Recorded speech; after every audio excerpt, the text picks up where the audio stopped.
Fala galera, tudo bem? Vamos para mais uma troca de conhecimento aqui do Fisiológica.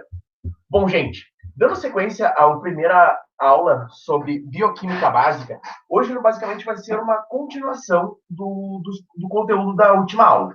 Né? Então, hoje a gente vai falar sobre macromoléculas e metabolismo. Basicamente, na última aula a gente fez toda uma construção partindo da base, falando de princípios químicos e principalmente como que esses princípios químicos se relacionam com a bioquímica, né? Então, só para recapitular, a gente falou principalmente das principais ligações que nós temos na química e que se relacionam com essas moléculas, e também, claro, das principais reações que vão estar envolvidas nos processos de funcionamento do nosso corpo. A ideia dessas primeiras duas aulas é a gente criar uma base para poder continuar seguindo todo um construto do micro para o macro para um maior entendimento do nosso corpo.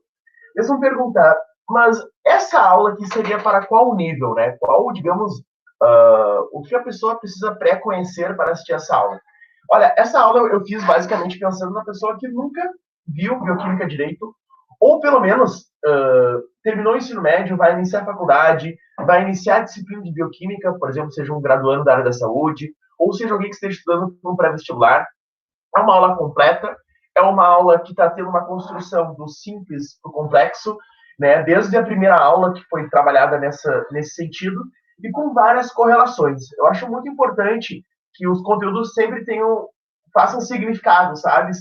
Sejam entendidos e a gente consiga visualizar isso de forma prática. Então, não se assustem, porque bioquímica realmente é um assunto muito amplo, é um assunto que, até eu ouso dizer, muitos cursos da área da saúde não tem uma bioquímica, mas tem três, ou seja, são 3 semestres, 1 ano e meio de bioquímica.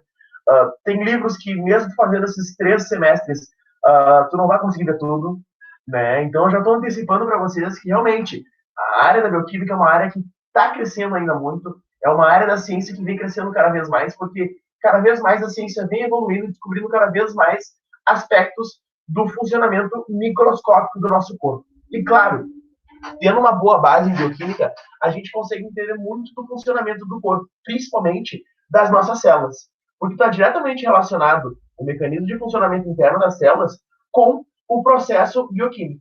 A gente vai entender mais detalhes agora nessa aula. Por isso que a gente vai falar das macromoléculas, que são basicamente essas estruturas mais complexas que a bioquímica abrange, e também o metabolismo, que basicamente é como que essas macromoléculas funcionam junto com as células, principalmente como fonte energética e como reserva energética do nosso corpo, o que está diretamente relacionado com a nossa sobrevivência. Deixa aqui meus canais de comunicação.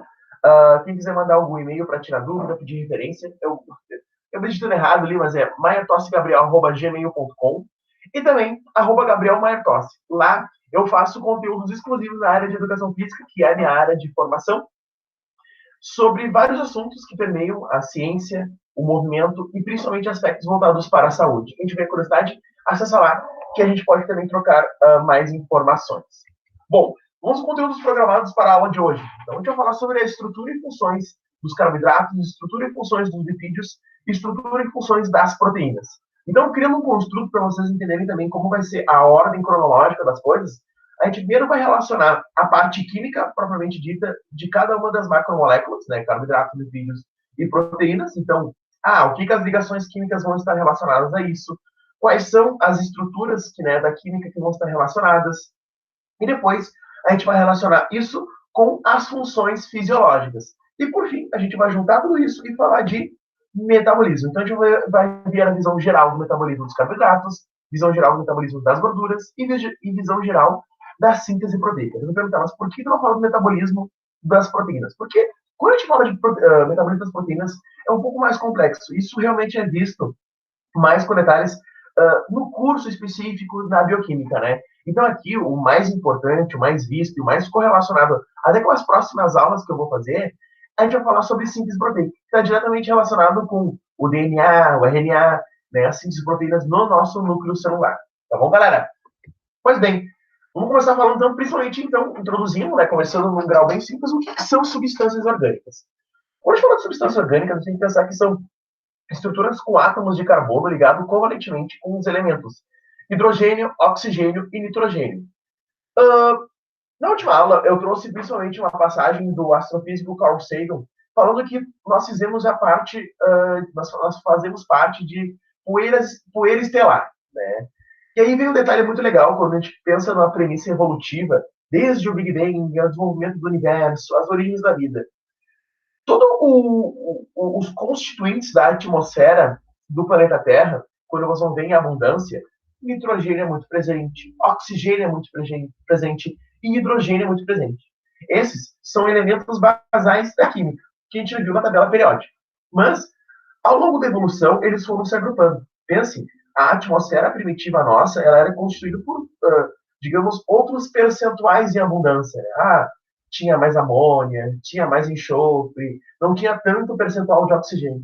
E aos poucos foi se desenvolvendo, se moldando, até chegar na constituinte que nós temos hoje, que propicia nós termos uma coisa chamada vida. Mas, lá nas origens da vida, nas primícias da origem da vida, a primeira macromolécula formada foi uma molécula de aminoácido, formada especialmente na água, né, o que é chamado de sopão orgânico, né, por conta de toda a atmosfera, os raios que caíam, né, os constituintes que também faziam parte, a temperatura que alterava muito. Então, pensa em um ambiente muito hostil, né, um ambiente que, pensa nos grandes eventos catastróficos que nós temos hoje, pensa que aquilo era muito comum e muito abundante na época. Né? Então, um planeta em desenvolvimento, ele sofre dessas oscilações. E com isso formou essa macromolécula, chamada de aminoácido. Bom, com isso foi se desenvolvendo ao longo do tempo. E aí chegou nas macromoléculas que nós conhecemos hoje. E que são fonte primária de energética para nós e também todo ligado com todas as nossas funções fisiológicas. Bom, além disso, então, a gente tem como esqueleto base o hidrogênio, o oxigênio e o nitrogênio. Eles vão ver muito presentes nessas estruturas que a gente vai mostrar agora. E são essenciais para o funcionamento celular, bem como de toda a fisiologia.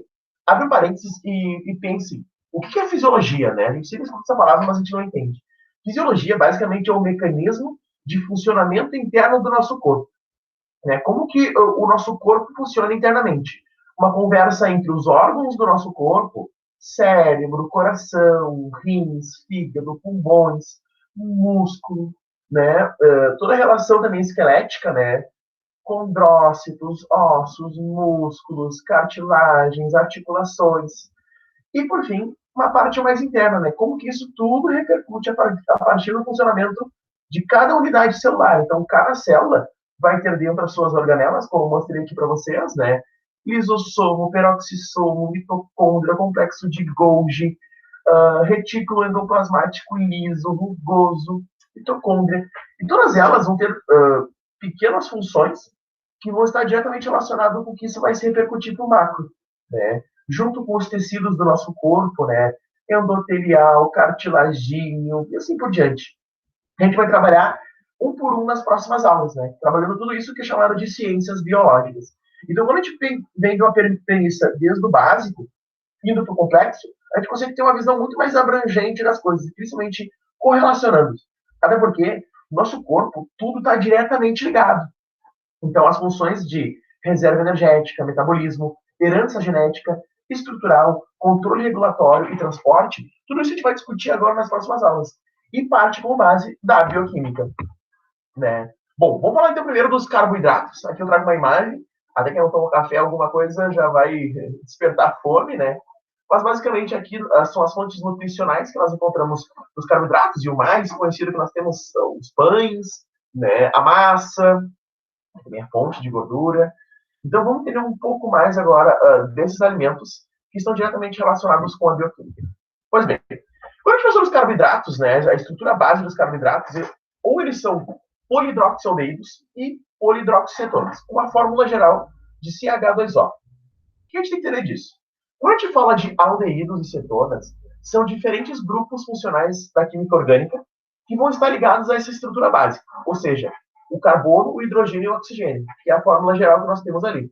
Então, quando vocês veem a abreviatura de carboidratos, vocês sempre vão ver aquele CHO, né? Carboidratos. Carboidratos, basicamente, são complexos de carbonos hidratados, ou seja, eles têm grande afinidade com a água. E vocês vão lembrar na última aula que o nosso corpo ele é abundantemente constituído por água. Cerca de 70% a 80% do nosso corpo é constituído por água. É um meio muito líquido. Né? Então, o carboidrato ele vai ter muita afinidade com essa água e vai ter várias funções fisiológicas também. Também vale destacar que o carboidrato ele é dividido em 3 níveis.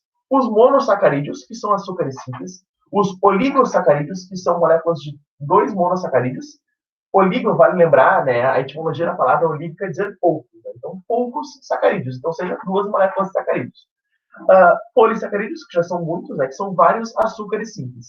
Então, quando a gente pensa assim, né, no grau de complexidade de desenvolvimento dos carboidratos, basicamente ele parte da estrutura base, com carbonos, hidrogênios e oxigênios, e vai sempre agrupando mais, cada vez mais carbonos, cada vez mais hidrogênios e oxigênios, o que vai tornando essa molécula maior e mais complexa. Vamos entender um pouco mais, então, sobre essa estrutura? Quando a gente fala primeiro, então, dos monossacarídeos, basicamente eles possuem de 3 a 7 carbonos, e ele tem que ser polihidroxilado. O que é polihidroxilado? Quando a gente fala das grandes constituintes da bioquímica, a gente vai ter muito presente hidroxilas, que são junções entre oxigênio e hidrogênio, e também hidrocarbonetos, que são as junções de carbono e hidrogênio. Então, essas palavras vão ser muito presentes junto nas ligações. Né? Hidroxilas, hidrogênio e oxigênio, e hidrocarbonetos, hidrogênio e carboidrato, e carbono. A palavra confunde. Então, eles possuem de 3 a 7 carbonos. E quando a gente vê a estrutura básica, olha aqui, ó, a gente vai ter uma cadeia de reações entre carbono e hidrogênio, né, com grupamento OH, mas principalmente algum grupamento funcional ligado. Quando a gente olha o grupamento funcional aldeído, a gente tem um nome chamado de aldose. Quando nós temos o grupo funcional cetona, a gente vai ter o nome de cetose. Então, os nomes das estruturas eles vão se alterar, mas sempre a etimologia, a origem dessa palavra, vai ter a aldose ou cetose a partir do grupo funcional que for alterado. Vale ter um cuidado que sempre, quando a gente olhar a estrutura de um carboidrato, sempre na ponta vai ter um grupo funcional aderido, como vocês podem ver aqui. E quando vocês vê a estrutura no meio, e tiver um grupo funcional, no meio vai ser o grupo cetona. Então, isso é um detalhe bem importante para nós analisarmos a estrutura e diferenciarmos entre um e outro. Também, claro, pela nomenclatura. Falando em nomenclatura, quando a gente pensa em classificação dos monossacarídeos, a terminologia sempre vai terminar em ose. Olha como vocês vão ver aqui, ó. Al, dose, cetose. Então, sempre termina, né, o sufixo terminado em ose. Mas tem um detalhe. Se tem grupo aldeído, vai ter aldo, aldose. Se tem grupo cetona, vai ter ceto, cetose. Então, quando a gente fala das nomenclaturas dos carboidratos, especialmente os monossacarídeos, esse detalhe a partir dos grupos funcionais é extremamente importante. Um outro detalhe, o carbono que não tem grupo funcional ligado, ou seja, quando vocês olharem assim, não tiver nem aldeído e nem cetona, ele vai ter um complexo de hidroxilas, né? Então vai ter sempre hidroxilas, ou seja, os OH ligados a ele, que foi o que eu acabei de mostrar para vocês na estrutura. Uma observação muito importante, até na verdade uma relembrança da química básica, a contagem do número de carboidratos sempre começa a conquistar com a sua ponta mais próxima do grupo funcional. Né? Isso é uma regra lá da química orgânica, ou seja, quando a gente vai analisar a estrutura, a gente sempre começa a contar o primeiro carbono a partir do mais próximo do grupo funcional orgânico, ou o aldeído ou a cetona. Pois bem, quando a gente analisa os diferentes tipos de monossacarídeos, eles alteram de 3 a 7, né? E basicamente esse 3 a 7 é a alteração do número de carbonos ligados a essa estrutura básica. Então a gente vai ter a molécula base de C3H3O3, que vai ser a triose, C4H8O4, que vai ser a tetrose, e assim por diante, né? Então a pentose, a hexose e a heptose. Tudo isso vai ter diretamente relacionado com o número de carbonos que for se ligando, juntamente com hidrogênios e oxigênios. Mas a gente pode destacar duas estruturas de monossacarídeos que são extremamente importantes para funções fisiológicas do nosso corpo. Quais são elas? Primeiro, a gente tem que falar das pentoses, que tem como base a fórmula C5H10O5. Como eu falei para vocês, elas vão aumentando, né, o número de carboidratos, carbonos, hidrogênios e oxigênios. Né? Então, quando a gente pensa na pentose, basicamente a molécula de pentose, ela tem uma função extremamente importante, que é ser a estrutura do nosso DNA e do nosso RNA. Quando a gente pensa em DNA e RNA, nós vamos ver nas próximas aulas, quando a gente está especialmente sobre ácidos nucleicos, a gente está falando das células, especialmente do nosso núcleo celular, onde nós temos o nosso código genético. Né? Lembra daquelas das reações entre guanina e guanina, ó, aqui, ó, entre guanina e citosina e entre timina e adenina. Então, essas ligações que vão formar sempre os códons, né, a partir dessas trincas, vão formar depois os nossos aminoácidos. E depois, claro, quando a gente vê na fita simples de RNA, nós vamos ter a uracila, citosina, adenina e guanina. A gente vai ver com muito mais detalhes na próxima na aula que nós tivemos sobre ácidos nucleicos, né? A gente fala também sobre síntese proteica, né? Então, como que as proteínas são formadas. E daí nós temos, né, a desoxirribose, que tem a forma de C5H10O6, desculpa, O4, e a ribose, que está alterado só no slide. E a ribose, que tem a fórmula de C5H10O5, que é a molécula de ATP e RNA, né? E a desoxirribose é a nossa molécula de DNA. Pois bem, também tem as hexoses, né? Que daí mostram as moléculas, na verdade, a molécula mais conhecida quando a gente fala de carboidrato, que é a molécula de glicose, que tem a sua estrutura, a sua fórmula de C6H12O6. E o que é interessante a gente pensar nas hexoses e discutir, né? As hexoses formam estruturas cíclicas, e elas são reativas dentro delas mesmas, ou seja, é de maneira espontânea, sem a participação enzimática. Então, vamos discutir uns detalhes da estrutura que é extremamente importante. Quando a gente analisa a estrutura base, né, de uma glicose, de uma frutose, de uma galactose, elas têm muito grupamento OH. OH, OH, OH, OH. Lembrando da última aula, eu trouxe para vocês a ideia que, para nós identificarmos estruturas polares, ela vai ter sempre presente naquela molécula muito SH, muito NH ou muito OH. Ou seja, a molécula de glicose, ela é polar. E quando uma molécula é polar, ela basicamente tem a função de hidrofílica. Né? Basicamente é ter muita afinidade com a água. E como eu falei para vocês, quando nós temos uma estrutura que tem muita afinidade com a água, o nosso corpo ele é basicamente muito constituído por água, cerca de 70%, logo vai ter muitas funções fisiológicas que vão estar relacionadas. E quando está escrito ali, aí de maneira espontânea, sem a participação enzimática, pensem assim, as grandes reações do nosso corpo, a partir do metabolismo, elas são mediadas por enzimas, que nós vamos ver mais adiante quando nós falarmos sobre proteínas. E enzimas basicamente têm a função de acelerar uma reação no nosso corpo. Né? Então pensem, uma reação espontânea é uma reação muito mais lenta. Uma reação que tem uma catálise enzimática é uma reação muito mais rápida. E pensem, nós precisamos de energia para sobreviver. Logo, se as reações do nosso corpo em abundância fossem lentas, imagina como seria difícil manter a vida, né? Então, por isso que é super importante, tudo está relacionado. Então, a gente já vai discutir enzimas em mais detalhes logo adiante. Mas um outro detalhe aqui, por insolução aquosa, as estruturas essas estruturas desses carboidratos tendem a formar uma estrutura cíclica. Por quê? Porque no meio celular é aquoso e o grupo funcional é perdido. Então, aquelas cetonas e aldeídos que nós vimos anteriormente, elas se perdem nesse meio aquoso. E eles formam essa estrutura cíclica, basicamente num formato de anel parecido, né? Então, isso é um detalhe importante que no meio aquoso, basicamente assim que essas estruturas vão se organizar. E eles vão pensar, mas, Gabriel, olha só, já viu uma estrutura de glicose, frutose e galactose, mas eles não têm uma fórmula muito parecida? Pois é, quem notou isso, vocês estão de parabéns, porque isso foi discutido na última aula, e a gente vai ver de forma prática agora. A glicose, a frutose e a galactose, eles são isômeros. Vocês lembram que isômeros? Isômeros basicamente são estruturas moleculares que têm a mesma fórmula, né? Então, quando a gente fala da glicose, por exemplo, frutose e galactose, C6H12O6, mas a estrutura tridimensional, ela é diferente. A forma que ela se organiza estruturalmente é diferente. Então, vocês vão ver, olha, como a glicose se organiza, como a frutose se organiza e como a galactose se organiza. E essas três moléculas, elas são extremamente importantes para formar uma coisa muito importante que a gente vai discutir exatamente agora, que são os disacarídeos. Por quê? Elas são fontes básicas para formar moléculas mais complexas, que vão ser as principais fontes energéticas a partir da nossa alimentação.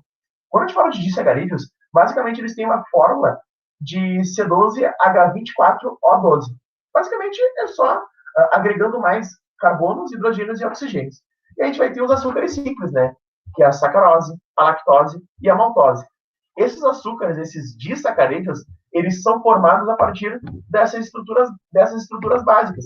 Basicamente, glicose, quando se junta com frutose, vai formar sacarose, que é proveniente principalmente da cana-de-açúcar. Já a glicose, quando se junta com galactose, vai formar lactose, que é proveniente do leite.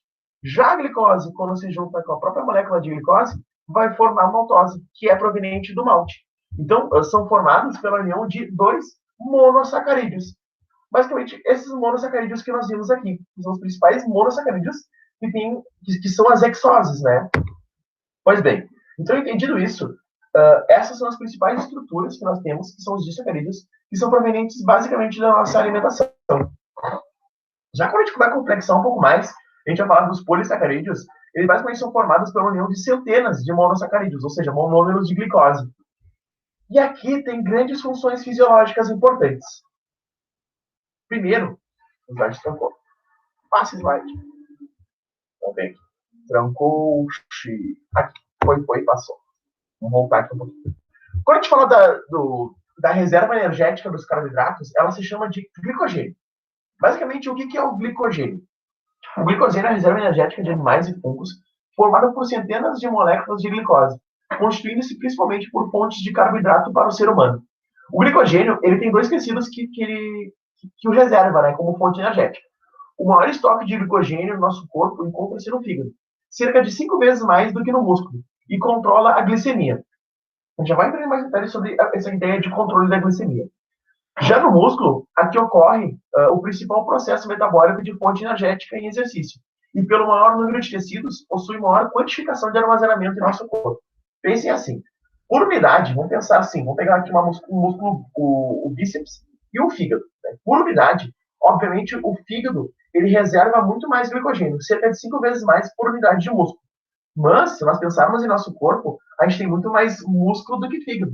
Então, a quantidade total de armazenamento de glicogênio é muito maior, nesse caso, em quantidade no músculo do que no fígado. O fígado tem em questão de unidade, né? Mas o fígado, ele tem uma função extremamente importante, que é o controle da glicemia, juntamente, claro, com o músculo, né? Especialmente quando nós temos períodos ou alimentado ou em jejum.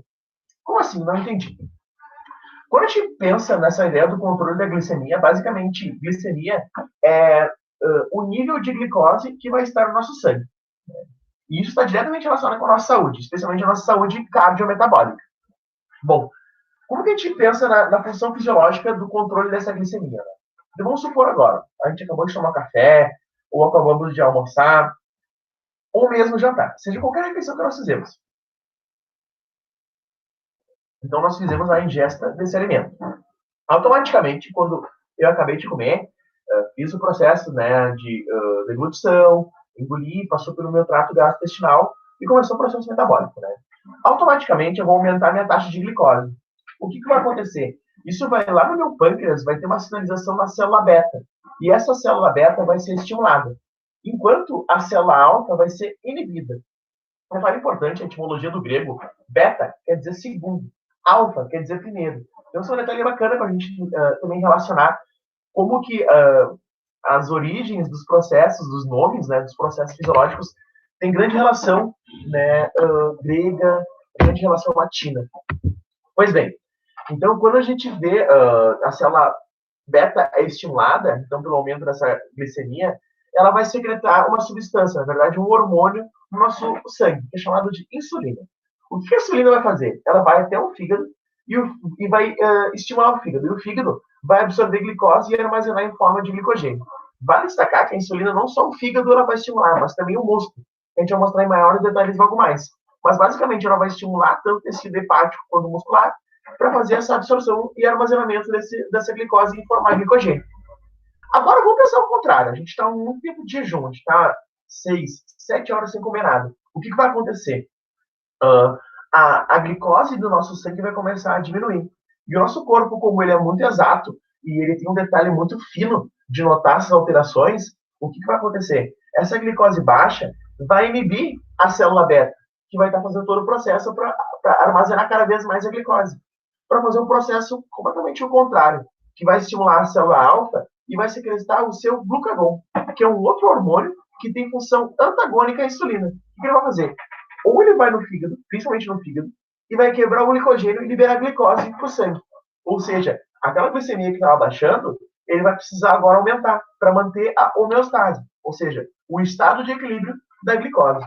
Quando a gente fala em homeostase, é um termo muito falado, especialmente quando se iniciam conceitos de fisiologia, basicamente é o controle regulatório para o estado de manutenção do equilíbrio do corpo, né? Não muito para um excesso e nem muito para o outro. Por exemplo, nesse caso, não muito hiperglicemia, não muita glicose no sangue e também não muito baixa glicose no sangue. O nosso corpo, ele tem valores normativos de saúde para a quantidade de glicemia no sangue. A gente já vai entrar em detalhes. Basicamente, são esses valores de referência de glicemia, né? Então, sempre é bacana a gente analisar isso para entender que as metas glicêmicas variam de acordo com a idade e comorbidade pré-existente, ou seja, doenças pré-existentes. Quando a gente fala de glicose, carboidratos e glicemia, a principal doença cardiometabólica relacionada é a diabetes. E a diabetes a gente já vai entrar para entender como que ela está relacionada com a nossa saúde.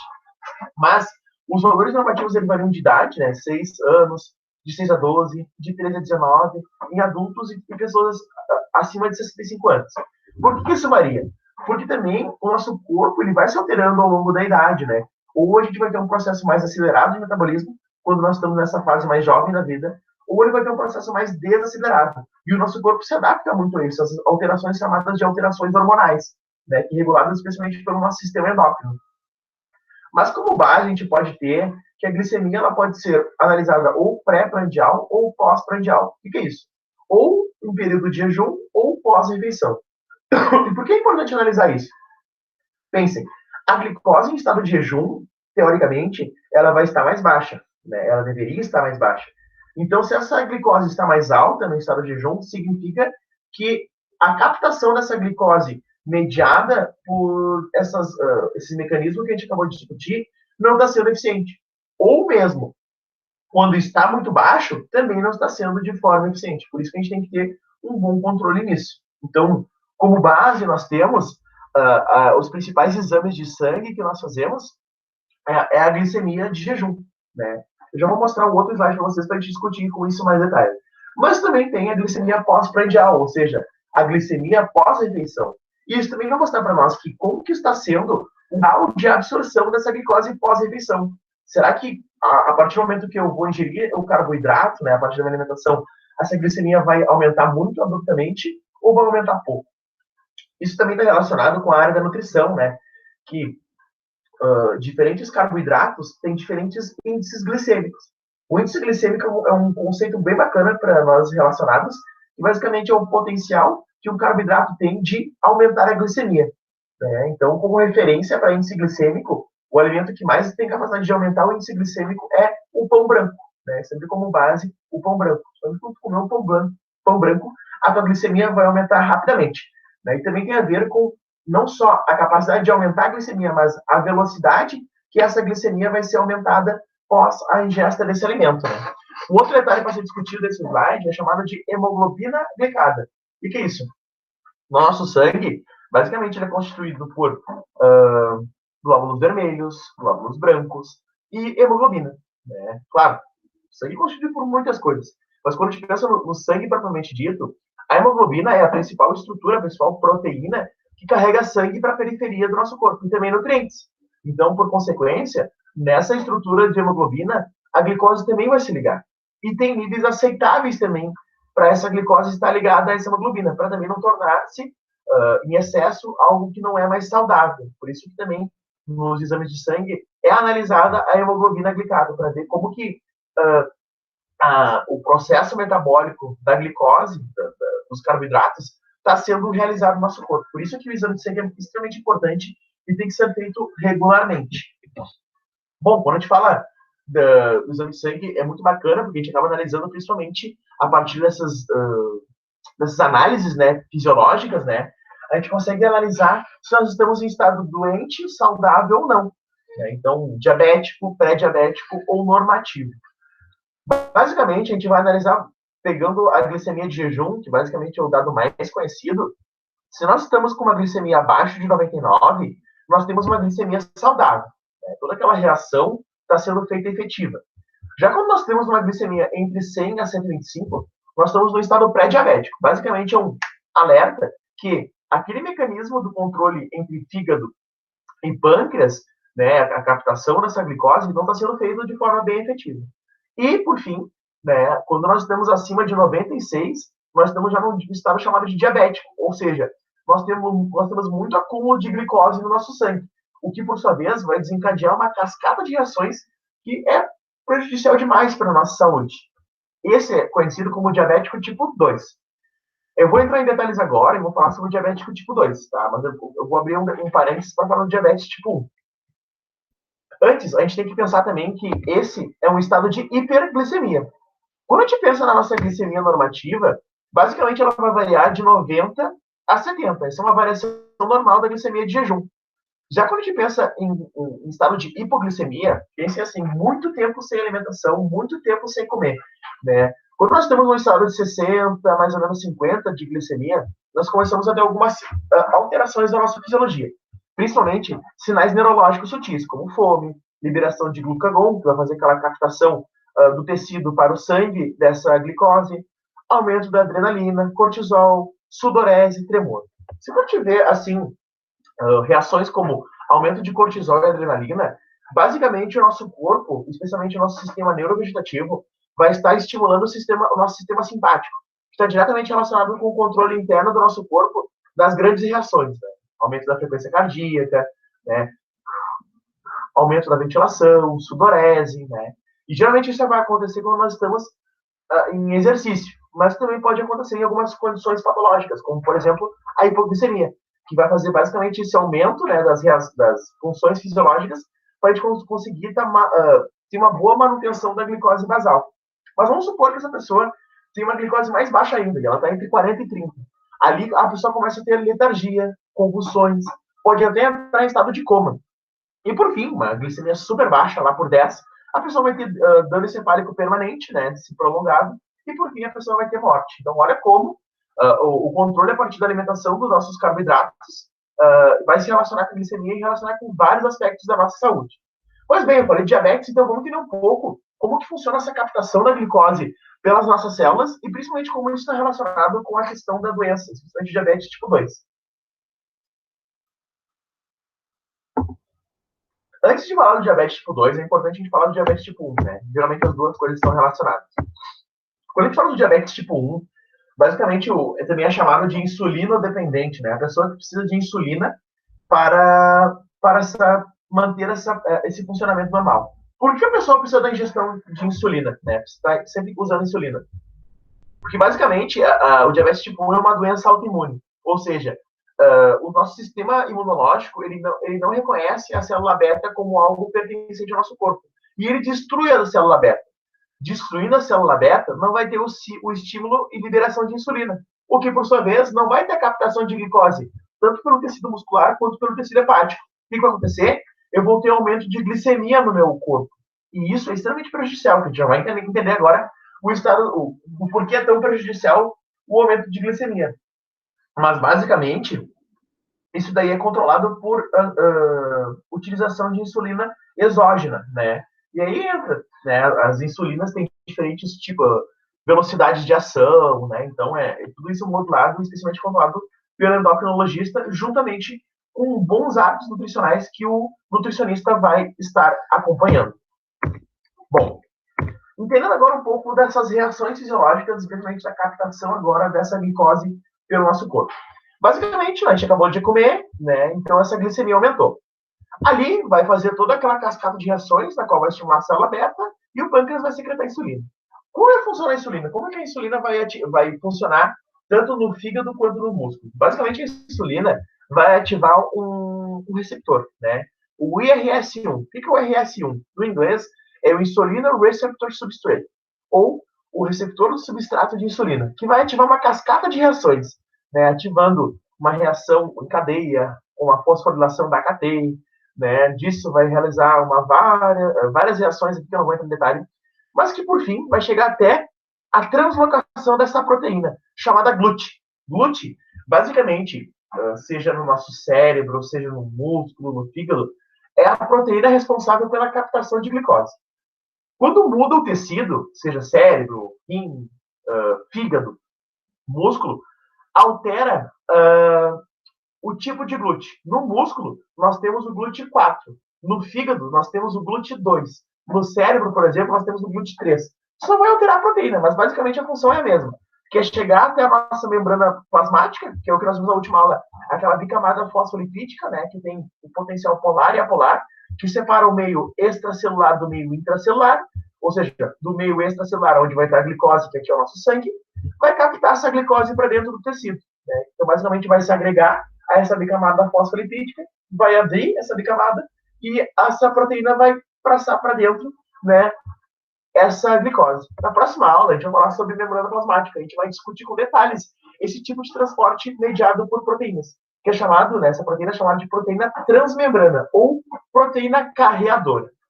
Bom, isso aqui é estado fisiológico, é estado normal, é como o corpo funciona normalmente. Agora, vamos entender como que o diabetes tipo 2 acontece. Vamos supor uma pessoa que ela venha um longo período de tempo com maus hábitos alimentares, sedentária e, por consequência, um aumento de peso. E isso chegou a um estado de obesidade. O que acontece? Por que a obesidade é prejudicial para a saúde? A obesidade é prejudicial para a saúde porque ela vai acumular gordura, especialmente gordura intracelular. Então, esse ácido graxo, ele vai entrar para dentro da célula. Essa gordura, que a gente vai falar em detalhes mais durante a aula. Esse ácido graxo vai provocar uma cascata de reações, né, até ativar diacilglicerol e ceramida. A ceramida, basicamente a ceramida é aquela mesma constituinte orgânico do shampoo, né? E ela vai inibir a KT e o diacilglicerol vai ativar a serina quinase, que vai inibir IRS. Ou seja, inibindo esses dois precursores da captação de glicose para dentro da célula, para dentro do músculo ou do fígado, eu vou ter o quê? Eu vou ter esse processo inibido. Eu tendo esse processo inibido, eu vou ter uma coisa chamada de hiperglicemia. A hiperglicemia, basicamente, é o acúmulo abrupto de glicose no sangue. E isso provoca uma cascata de reações que é extremamente prejudicial para a nossa saúde. Por exemplo, as glicoses, elas começam a provocar reações entre si.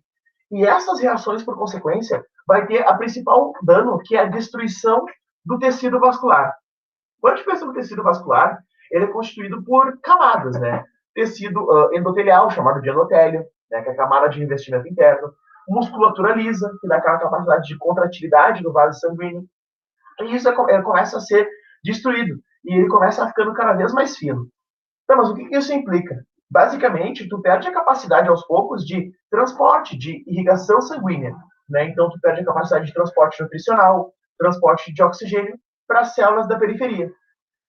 A pessoa, quando morre de diabetes, ela não vai morrer de diabetes. A pessoa vai morrer das complicações que esse dano vai causar. Por exemplo, a principal causa de morte pelo diabetes, ela é cerebrovascular, né? Ou cardiovascular. Que basicamente é a perda de aporte nutricional e de oxigênio para o cérebro. Ou perda de aporte nutricional, de oxigênio e nutrição para o coração. E aí nós temos um processo chamado de infarto, que basicamente é a hipóxia, ou seja, a falta de oxigênio no tecido, que vai destruir, vai causar morte nesse local específico desse tecido, o que causa o infarto. Né? Então, as grandes causas de morte são essas. Também tem outras complicações do diabetes, por exemplo, a cegueira, né, chamada também de retinopatia, que basicamente é a falta de irrigação para a retina, né? E tendo essa falta de irrigação, a pessoa começa a perder gradativamente a visão. Outra coisa também extremamente comum é quando a pessoa tem lesão, alguma lesão tecidual, né? Por isso que tem um grande cuidado com os diabéticos para não ter lesão tecidual, né? Que basicamente demora muito para cicatrizar e essa demora para cicatrização muitas vezes acaba ocasionando até a amputação do membro. Por quê? Pela demora de cicatrização é basicamente pela falta de suporte nutricional, de oxigênio, do próprio sistema imunológico naquele local para fazer todos os reparos do tecido, né? Então, olha como tanta coisa está diretamente relacionada com a saúde, especialmente dos carboidratos que nós estamos falando agora. Bom, dando sequência, então, vamos falar agora sobre os lipídios.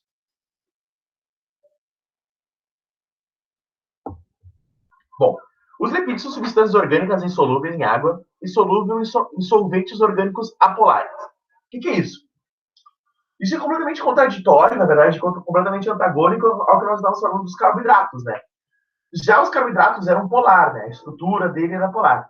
Os lipídios não, os lipídios são apolar. E apolar é sinônimo de hidrofóbico. Hidrofóbico é não ter afinidade com a água. A gente vai entender um pouco mais desse processo agora, entendendo a estrutura molecular das gorduras. Primeiramente, quando a gente pensa como base da estrutura das moléculas de gorduras, nós temos o glicerol. O glicerol, basicamente, é um complexo de reações, né, que vão ter álcool cujas moléculas apresentam 3 carbonos e 3 hidroxilas, 3 grupamentos OH. Você perguntar, mas olha, tu falou agora há pouco que vários grupamentos OH vão caracterizar-se como molécula polar. Tudo bem, até concordo. Mas quando a gente pensa na molécula de gordura, essa aqui é a molécula de gordura base, né? Que nós temos chamada de ácido graxo. Então, basicamente, a molécula de ácido graxo vai ser a molécula com uma cadeia linear, né, de hidrocarbonetos, ou seja, reações de CH, CH, CH, CH, CH, e no fim vai ter um grupo funcional, né, uma longa cadeia, então, voltando, uma longa cadeia carbônica com um grupo funcional chamado de carboxila, né, que é o COOH. Né? Então, esse grupo funcional orgânico que vai se ligar à molécula de gordura, né, chamado de ácido graxo. No nosso corpo, esse tecido, esse armazenamento de gordura, basicamente vai ser pela união entre ácido graxo e glicerol, que nós temos também, que também é chamado de triglicerídeo. Né? Então, é uma molécula de glicerol ligada a 3 moléculas de ácido graxo, para formar o triglicerídeo. Então, é mais ou menos dessa forma que a gordura é armazenada no nosso corpo. Aqui tem alguns detalhes muito importantes para nós termos de questões químicas que estão relacionadas com o funcionamento das gorduras do nosso corpo. Né? Aqui tem um detalhe da diferenciação entre gordura saturada e insaturada. E isso está diretamente relacionado com o funcionamento. Por exemplo, quando a gente fala de gordura cadeia carbônica insaturada, a gente está falando dos óleos. Então, basicamente, a estrutura dessa molécula de gordura vai ser em óleo, em estado líquido. E a presença de ligações duplas, a molécula sofre uma curvatura. O que é isso? Quando a gente fala de uma estrutura insaturada, ela perde essa linearidade dessa estrutura. E ela começa a ter curvaturas. Então, caracteriza-se como uma dupla ligação. Logo, essa estrutura que eu mostrei para vocês, base de ácido graxo, é uma cadeia saturada. E toda e qualquer cadeia carbônica saturada são gorduras no geral, né? Exceto o ômega 3 e o ômega 6. Só possui ligações simples. E a molécula ela é linear. Então, ela tem essa ideia linear com várias hidroxilas com várias carboxilas e no fim o grupo funcional carboxila. Então essa aqui é uma forma de representação das gorduras saturadas e aqui uma outra forma de representação das gorduras saturadas. Tá? Então o que caracteriza a insaturação, o que difere insaturação de insaturação é a dupla ligação, né, entre esses hidrocarbonetos. Pois bem, vamos discutir um pouco mais então sobre as estruturas, né, dessas moléculas de gordura. Quando a gente fala dos óleos, a gente está falando primeiro de líquidos, né? Líquidos em temperatura ambiente, de cadeia de ácidos graxos insaturados, muito comum em sementes de vegetais oleaginosas. O azeite de oliva é um dos óleos mais conhecidos no mundo. Ele é considerado um ácido oleico, né? Ou ômega 6. E tem a sua principal função de ser um agente antioxidante. O que caracteriza-se como ser antioxidante? É basicamente evitar que ocorram reações de oxidação. Né? Oxidação, a gente lembrou na última aula, é a capacidade de uma molécula de doar elétrons. E isso vai ter muitas funções fisiológicas que a gente vai discutir logo mais, que é diretamente relacionada com a saúde cardiovascular. Quando a gente fala das gorduras, elas são sólidas em temperatura ambiente, de cadeia de ácidos graxos saturado. Então, essas são as gorduras que não apresentam duplas ligações na cadeia de carboxilas. Né? E ela é muito presente em animais. E funciona como reserva energética, isolante térmico e proteção contra choques. Quando a gente fala de reserva energética, a principal reserva energética do nosso corpo são as gorduras. Por quê? Porque quando a gente pensa no metabolismo, né, e a predominância do metabolismo no principal tempo do nosso dia a dia, são as gorduras que vão estar dando substrato energético para o nosso corpo. Então, por exemplo, vocês dormindo, vocês parados, né, não fazendo grandes atividades que precisam de aumento de aporte energético, até mesmo eu dando aula para vocês agora, basicamente o metabolismo predominante é o das gorduras, que é um metabolismo muito mais complexo, muito mais lento, mas que proporciona muito mais energia para o funcionamento do nosso corpo. Também, ele tem uma função de isolante térmico. Quando a gente pensa em isolante térmico, eu adoro pensar na ideia dos ursos, né? Uma ideia mais zoológica. Os ursos, basicamente, antes do verão, eles comem, fazem uma grande reserva energética para o inverno. Daí que vai ter a função de isolante térmico, que é uma proteção contra essa perda de calor que nós temos no inverno, a partir do frio. E também vai ter a ver com essa ideia do substrato energético, né? Então, come, eles vão hibernar, e essa gordura, que é um metabolismo lento, ao longo de todos os 3 meses do inverno, vai estar servindo como substrato energético para o urso manter-se vivo, né? Enquanto ele dorme. E também tem a proteção contra choques mecânicos. Quando a gente analisa, por exemplo, os mamíferos, como o cachorro, os gatos, né, onças, tigres, vocês vão analisar que nas patas, vocês vão ver bolinhas nas patas desses animais. Essas bolinhas, basicamente, são acúmulos de gorduras, né, que servem para amortecimento e proteção contra choques mecânicos. Pensem, são animais que são quadrúpedes. Esses animais, diferentes de nós, que nós temos as pernas, juntamente com a nossa coluna vertebral, que amortece os impactos do nosso corpo, eles não, esse impacto ele é dissipado em 4 membros, né? Tanto o membro superior deles quanto o inferior. E ali isso ajuda a amenizar esse choque mecânico. Um detalhe sobre as gorduras, os ômegas 3 e 6 são gorduras insaturadas, tá? Então esse é um outro detalhe e tem funções extremamente importantes para a fisiologia do nosso corpo. Bom, vamos falar então um pouco desses ômegas. Então, basicamente, o ômega 3, ele auxilia na diminuição dos triglicerídeos. Então, assim, da mesma forma que nós falamos da glicose no sangue, a gente vai pensar também na gordura do sangue, que é chamado de perfil lipídico. Pode ser por triglicerídeos, pode ser por colesterol, seja ele HDL, HDL, VLDL, quilomicron, né, que são formas de armazenamento e transporte da gordura no nosso sangue, né? Então, é a forma de transporte da gordura, desde a nossa alimentação, digestão e absorção, para ela passar para a periferia do nosso corpo, pelo sangue, né?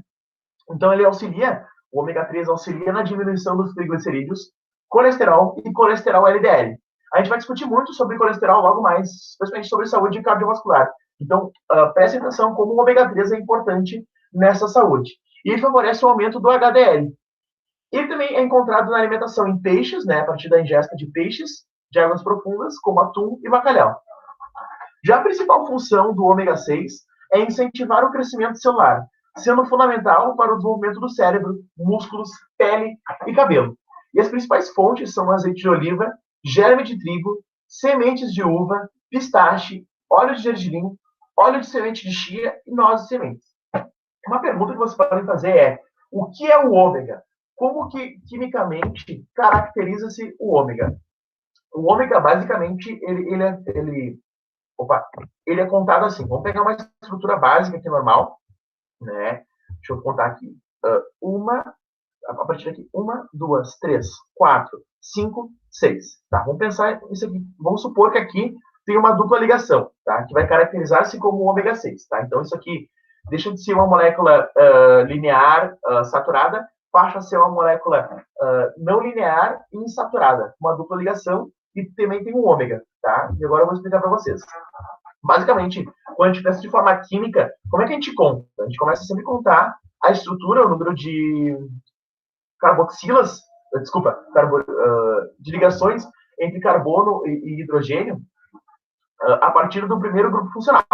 Né? Então, a gente começa a contar 1, 2, 3, 4, 5, 6, 7, 8, 9, 10 e assim por diante. Né? Quando a gente vai contar o ômega basicamente a gente conta de trás para frente. Então, a gente vem daqui e vai contando 1, 2, 3, 4, 5, 6. Aqui vai ter, teoricamente, deveria ter a dupla ligação, tá? Supondo o ômega 6. Teria a dupla ligação. Então, o ômega 6 sempre é contado aonde vai estar a estrutura, a ligação dupla entre hidrocarbonetos, e a partir dessa dupla ligação vai se caracterizar-se contada de trás para frente, né? A partir, pensando na premissa próxima do grupo funcional. Então, ao invés de começar aqui a contagem normal, a gente conta aqui. E aqui vai estar o ômega. Essa dupla ligação caracteriza-se como ômega. E daí, dependendo da variação, aonde vai estar agrupado, por exemplo, no 9, que é o ômega 9, e assim por diante, ou o 3, que é o ômega 3, alterando essa dupla ligação e constituindo-se como ômega, essa estrutura vão ter funções extremamente importantes no metabolismo do nosso corpo. Como eu mostrei para vocês aqui, o ômega 3. E agora eu vou falar sobre o ômega 6, né? Na verdade, eu estava falando sobre o ômega 6, que ele é fundamental para incentivar crescimento celular, fundamental para o desenvolvimento do cérebro, músculo, pele e cabelo.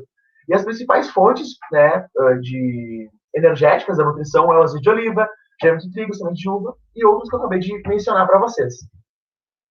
Bom, discutimos alguns aspectos importantes da estrutura molecular dessas gorduras e por que isso é importante para a fisiologia, mas é bom a gente relembrar e discutir sobre esses ácidos graxos, né? Então, bom, a primeira coisa que a gente tem que pensar é que tem um ácido carboxílico, né, esse grupo funcional, ligado a uma cadeia carbônica. Então, sempre vai ser aquela estrutura que eu mostrei para vocês. A insaturação, ela vai representar a dupla ligação. E se eu tiver uma insaturação, eu vou ter também, provavelmente, um ômega. E esse ômega, variando aonde vai estar localizada essa dupla ligação, contando de trás para frente a partir da relação inversa com o grupo funcional, vai ter diferentes funções fisiológicas. 3. Os ácidos graxos essenciais são os poliinsaturados, provenientes da nossa alimentação. Por que isso? Porque o nosso corpo ele consegue metabolizar muito mais as gorduras insaturadas. Eu já vou entrar em detalhe do porquê isso acontece. O ômega está presente em ácidos graxos poliinsaturados. E para achá-lo, tem que contar de trás para frente da cadeia carbônica até chegar na dupla ligação. Coisa que eu já acabei de mencionar para vocês. 5. Os ácidos graxos poliinsaturados têm função de sinalização pró- ou anti-inflamatória. Então, esse primeiro detalhe importante da função fisiológica desses ácidos graxos com dupla ligação. Eles têm função ou pró- ou anti-inflamatória, que nós vamos discutir principalmente a partir do colesterol. A contagem de cadeias começa a partir do grupo funcional, ou seja, do grupo funcional da carboxila.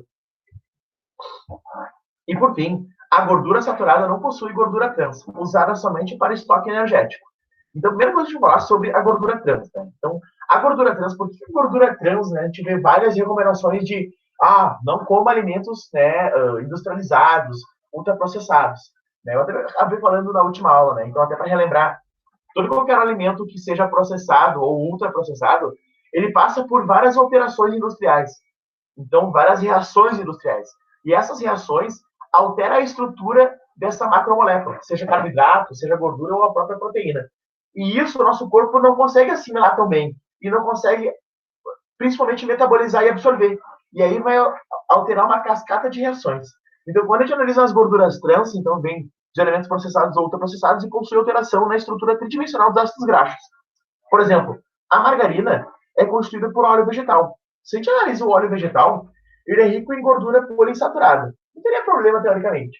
Mas, quando pensa em todo esse processo de industrialização, de processamento, então, quando ele é hidrogenado, o processo de hidrogenação, né, que tem na indústria, ele desfaz as duplas ligações, ou seja, ele acaba tornando saturado e aumenta o ponto de fusão.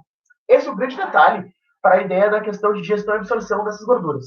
Quanto maior for o ponto de fusão, mais difícil vai ser o processo de digestão e absorção dessas gorduras. E quanto mais poliinsaturado for, e aí que entra a ideia de ser poliinsaturado e ter várias relações benéficas, principalmente benéficas, com o nosso corpo, melhor é a absorção e a digestão dessas gorduras, porque menor é o ponto de fusão. A gordura trans tem dificuldade de ser metabolizada, pois em nosso corpo predomina a gordura em sua estrutura cis, para ser facilitada na metabolização. Esse é um outro detalhe que nós discutimos na última aula, que tem a ver com a estereoisomeria, que são moléculas com a mesma fórmula e mesma estrutura tridimensional. E o que vai alterar vai ser a forma que espacialmente ela vai estar organizada, ou girando para um lado ou girando para o outro. Né? Então, o fato, olha só, aqui vai estar girado para um lado essa cadeia e aqui está girado para o outro. Só essa alteração vai estar caracterizando a diferença entre gordura cis e gordura trans. A gordura trans, ela não é metabolizada direito no nosso corpo. Então, por isso que a base química nos faz entender por que relaciona-se com várias funções fisiológicas. Né? Então, a gordura trans está diretamente relacionada com vários problemas de comorbidades cardiovasculares. Vamos entender um pouco disso mais adiante. Agora, vamos falar um pouco sobre o colesterol e as grandes funções fisiológicas que o colesterol tem no nosso corpo. Basicamente, o colesterol é uma forma de estoque, né, e transporte de gorduras pelo nosso sangue. Então, pensem assim. A partir do momento que nós ingerimos gorduras, comemos, passou por todo o nosso trânsito gastrointestinal e chegou até o nosso estômago. A partir disso, nós começamos, principalmente a partir do fígado, que vai lançar a bile, e ele vai começar a fazer uma emulsificação de gorduras, que basicamente é pegar aquelas gorduras e picotear elas em várias pequenas estruturas tridimensionais, elas vão começar a se organizar E vocês vão lembrar que as gorduras são hidrofóbicas, né?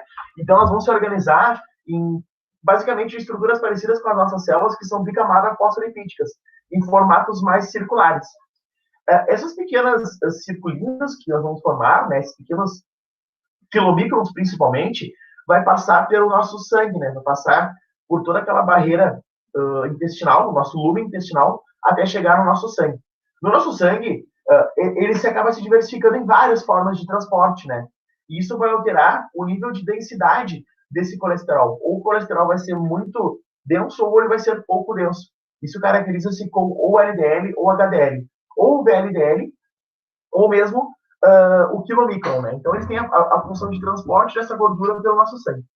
E eles vão alterar-se o seu nível de, principalmente, relações fisiológicas de ou ser pró ou ser anti-inflamatório. O que, por sua vez, está diretamente relacionado com a nossa saúde cardiovascular. Bom, dada essa introdução ao colesterol e as suas relações com o metabolismo, vamos ter algumas funções fisiológicas que ele tem extremamente função. Primeiro, ele participa da biossíntese dos hormônios, ou seja, da formação desses hormônios, da estrutura molecular desses hormônios, né?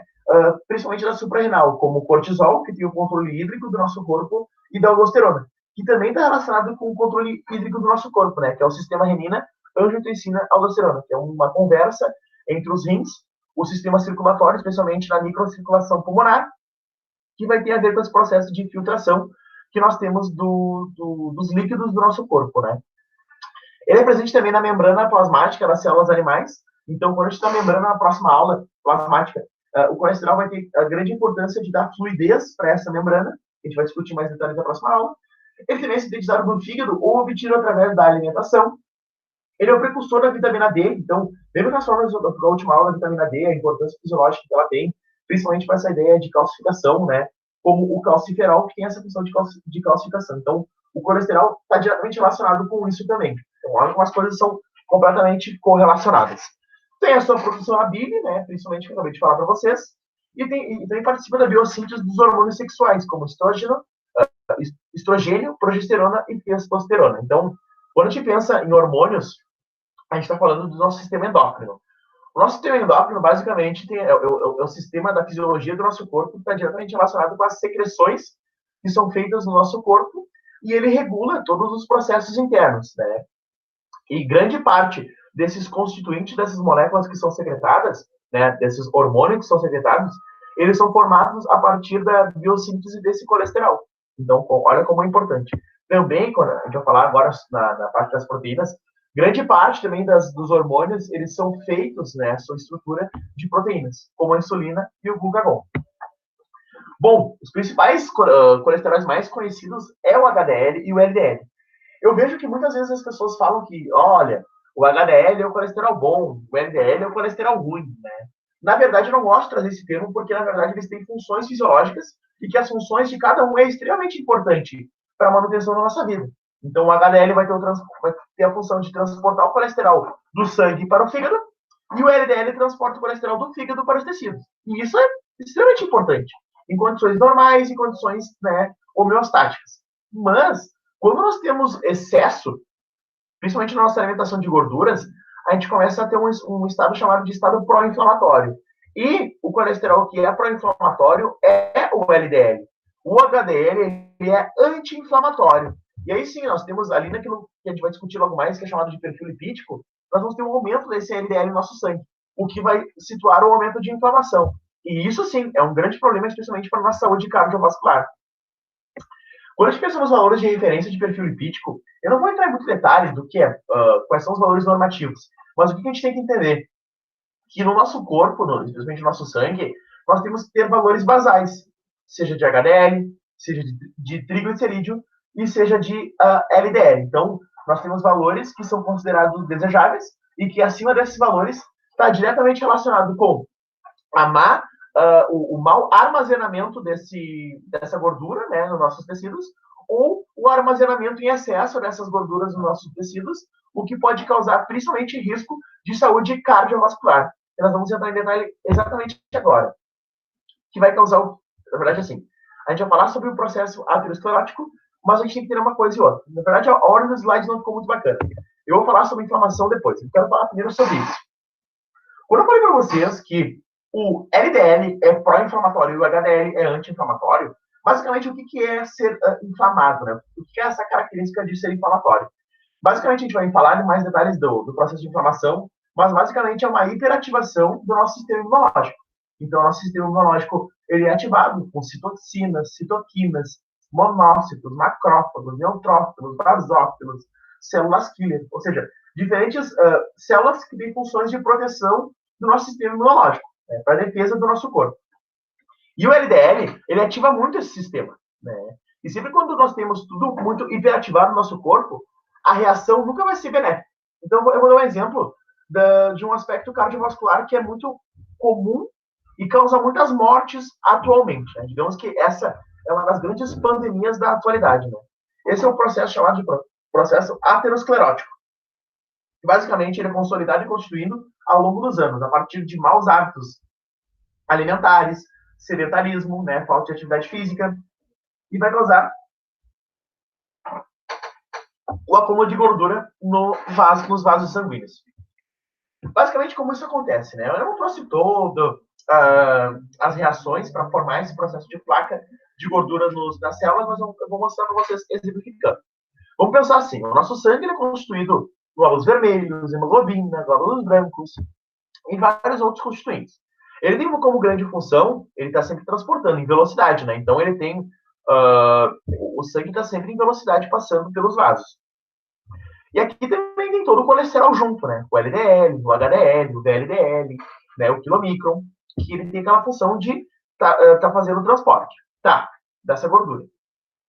Quando o LDL ele tem uma capacidade de oxidação muito grande. Né? Então, o que é isso?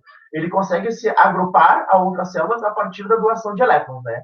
Então, ou seja, oxidar é oxidoar, doar elétrons. E principalmente com oxigênio. Então, quando o LDL ele se junta ao oxigênio, ele torna-se muito pró-inflamatório. Mas em estado normal, em estado basal, vamos supor aqui, ó, vamos pegar esse vaso que esse vaso está saudável. Essa parte aqui do vaso está saudável.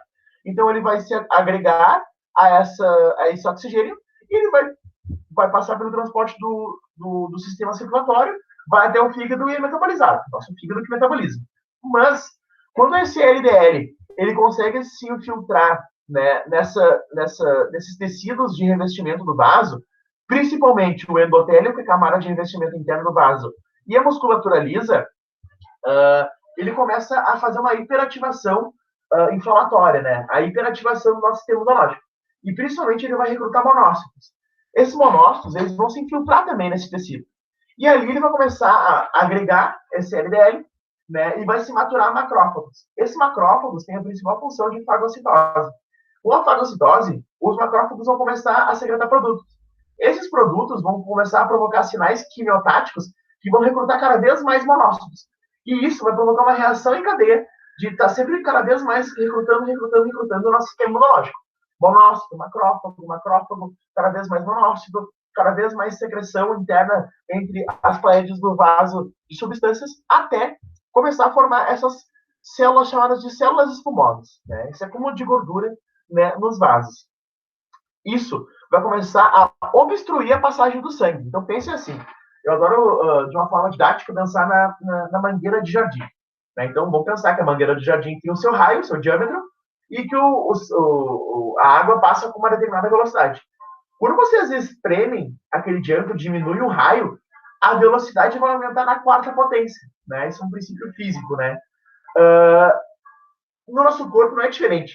Quando nós diminuímos esse diâmetro, esse raio, a velocidade do sangue, né, vai passar muito mais rápido. Aonde que isso vai implicar? No nosso coração, né?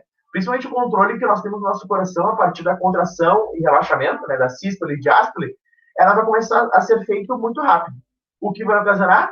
A hipertensão dos vasos. E isso vai gerar uma série de alterações morfológicas do coração, como uma hipertrofia do miocárdio, a perda da eficiência da contratilidade, da ejeção do sangue para a periferia do corpo, e aí começa uma série de reações, né? Principalmente a pressão subindo. Né? Por isso que nós temos a constituição da hipertensão da pressão alta. Né? Aumento da pressão sistólica e aumento da pressão diastólica. E isso vai causar uma série de problemas.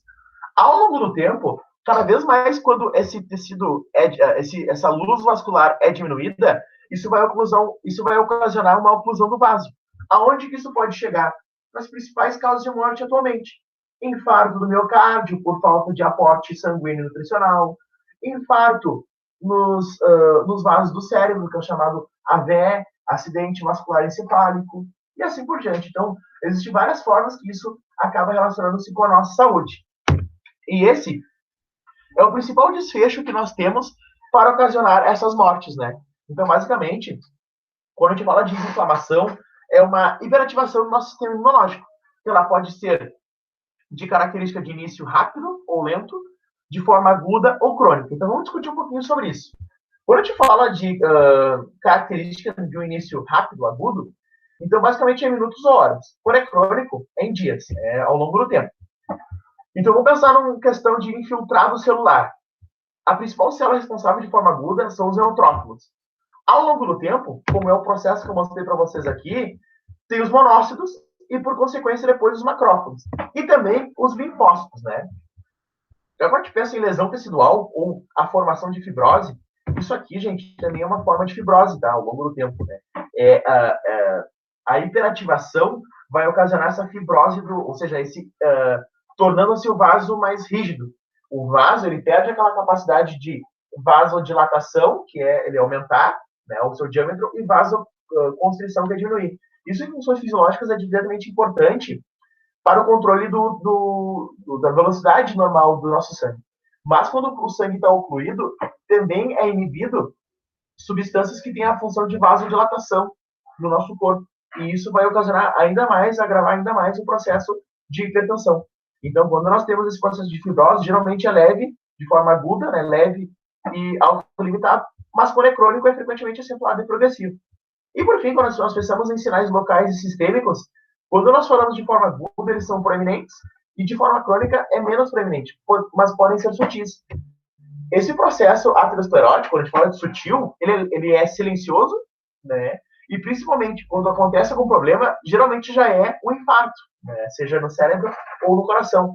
E ele, teoricamente, deveria acontecer ao longo de 40 anos.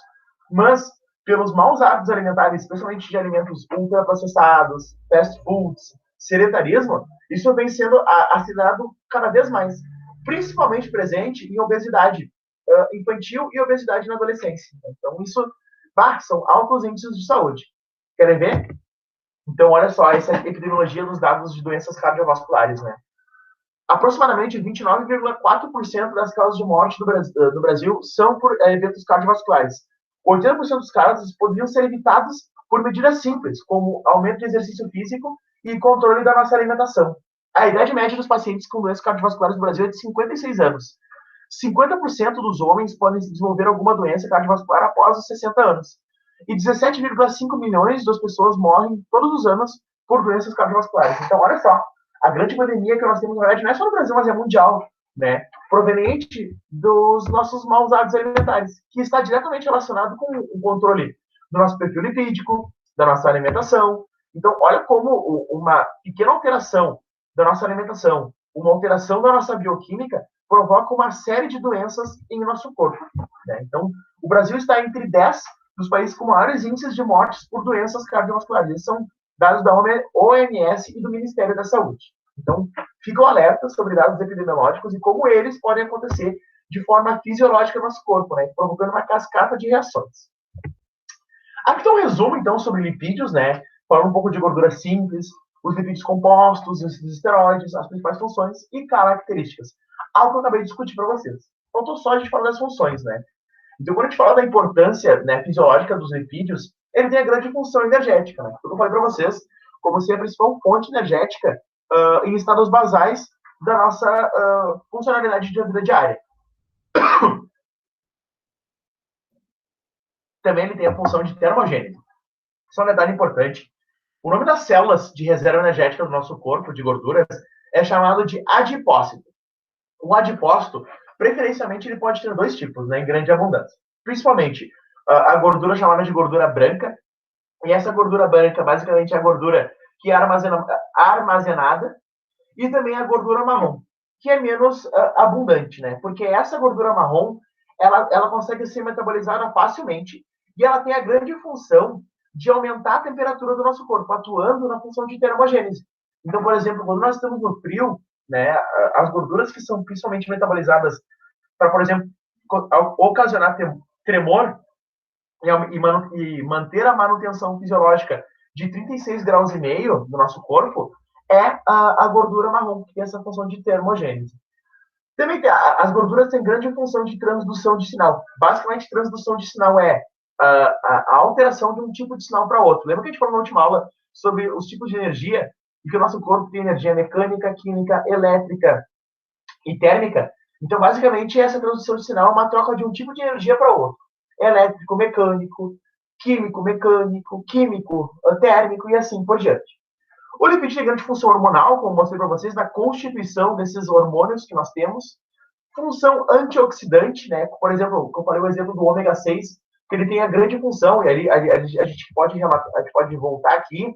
Por exemplo, uma boa nutrição, especialmente com essas gorduras boas, né, como é o ômega 6, né, a partir dos óleos, ele evita que esse LDL se agregue dentro dessas células, né, entre a célula endotelial e a musculatura lisa, para ocasionar essa cascata.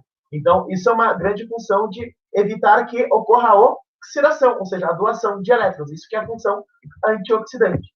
Ele também está ligado com a estrutura, com a parte estrutural celular, né, nas membranas plasmáticas, principalmente constituindo a bicamada fosfolipídica, que a gente vai discutir com muito detalhe na próxima aula. Ele tem a ver com a proliferação e diferenciação celular, isolante térmico, o exemplo que eu falei dos ursos, mas também nós, né, principalmente no inverno agora, ele funciona para manutenção, ou seja, isolante térmico, é evitar que nós temos perda de calor, né, especialmente quando nós temos épocas de baixa temperatura. Ele está relacionado com o metabolismo do cálcio, que eu já falei com vocês, coagulação sanguínea e assim por diante. Então, essas são as grandes funções fisiológicas que nós temos nos lipídios. Bom, vamos agora discutir o último grande tópico, né, dessas macromoléculas, que são as proteínas. Gente, assim, quando a gente pensa em proteínas, as proteínas são as macromoléculas mais abundantes no nosso corpo. Eu não vou entrar com todo o detalhe que eu discuti gorduras e carboidratos, porque as proteínas vão estar muito presentes nas próximas aulas. Tanto nos transportes, que a gente vai falar, quanto nas questões da fisiologia, histologia. A proteína é muito presente em várias discussões, porque e hoje a principal ideia é nós discutirmos a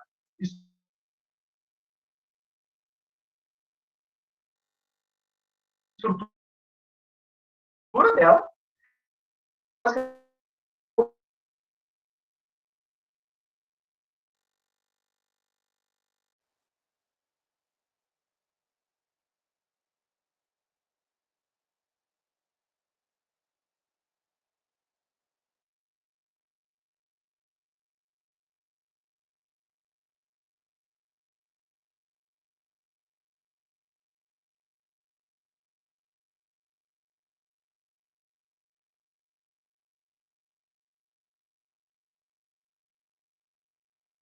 os peptídeos, quando começam a se agregar em vários, eles formam os polipeptídeos.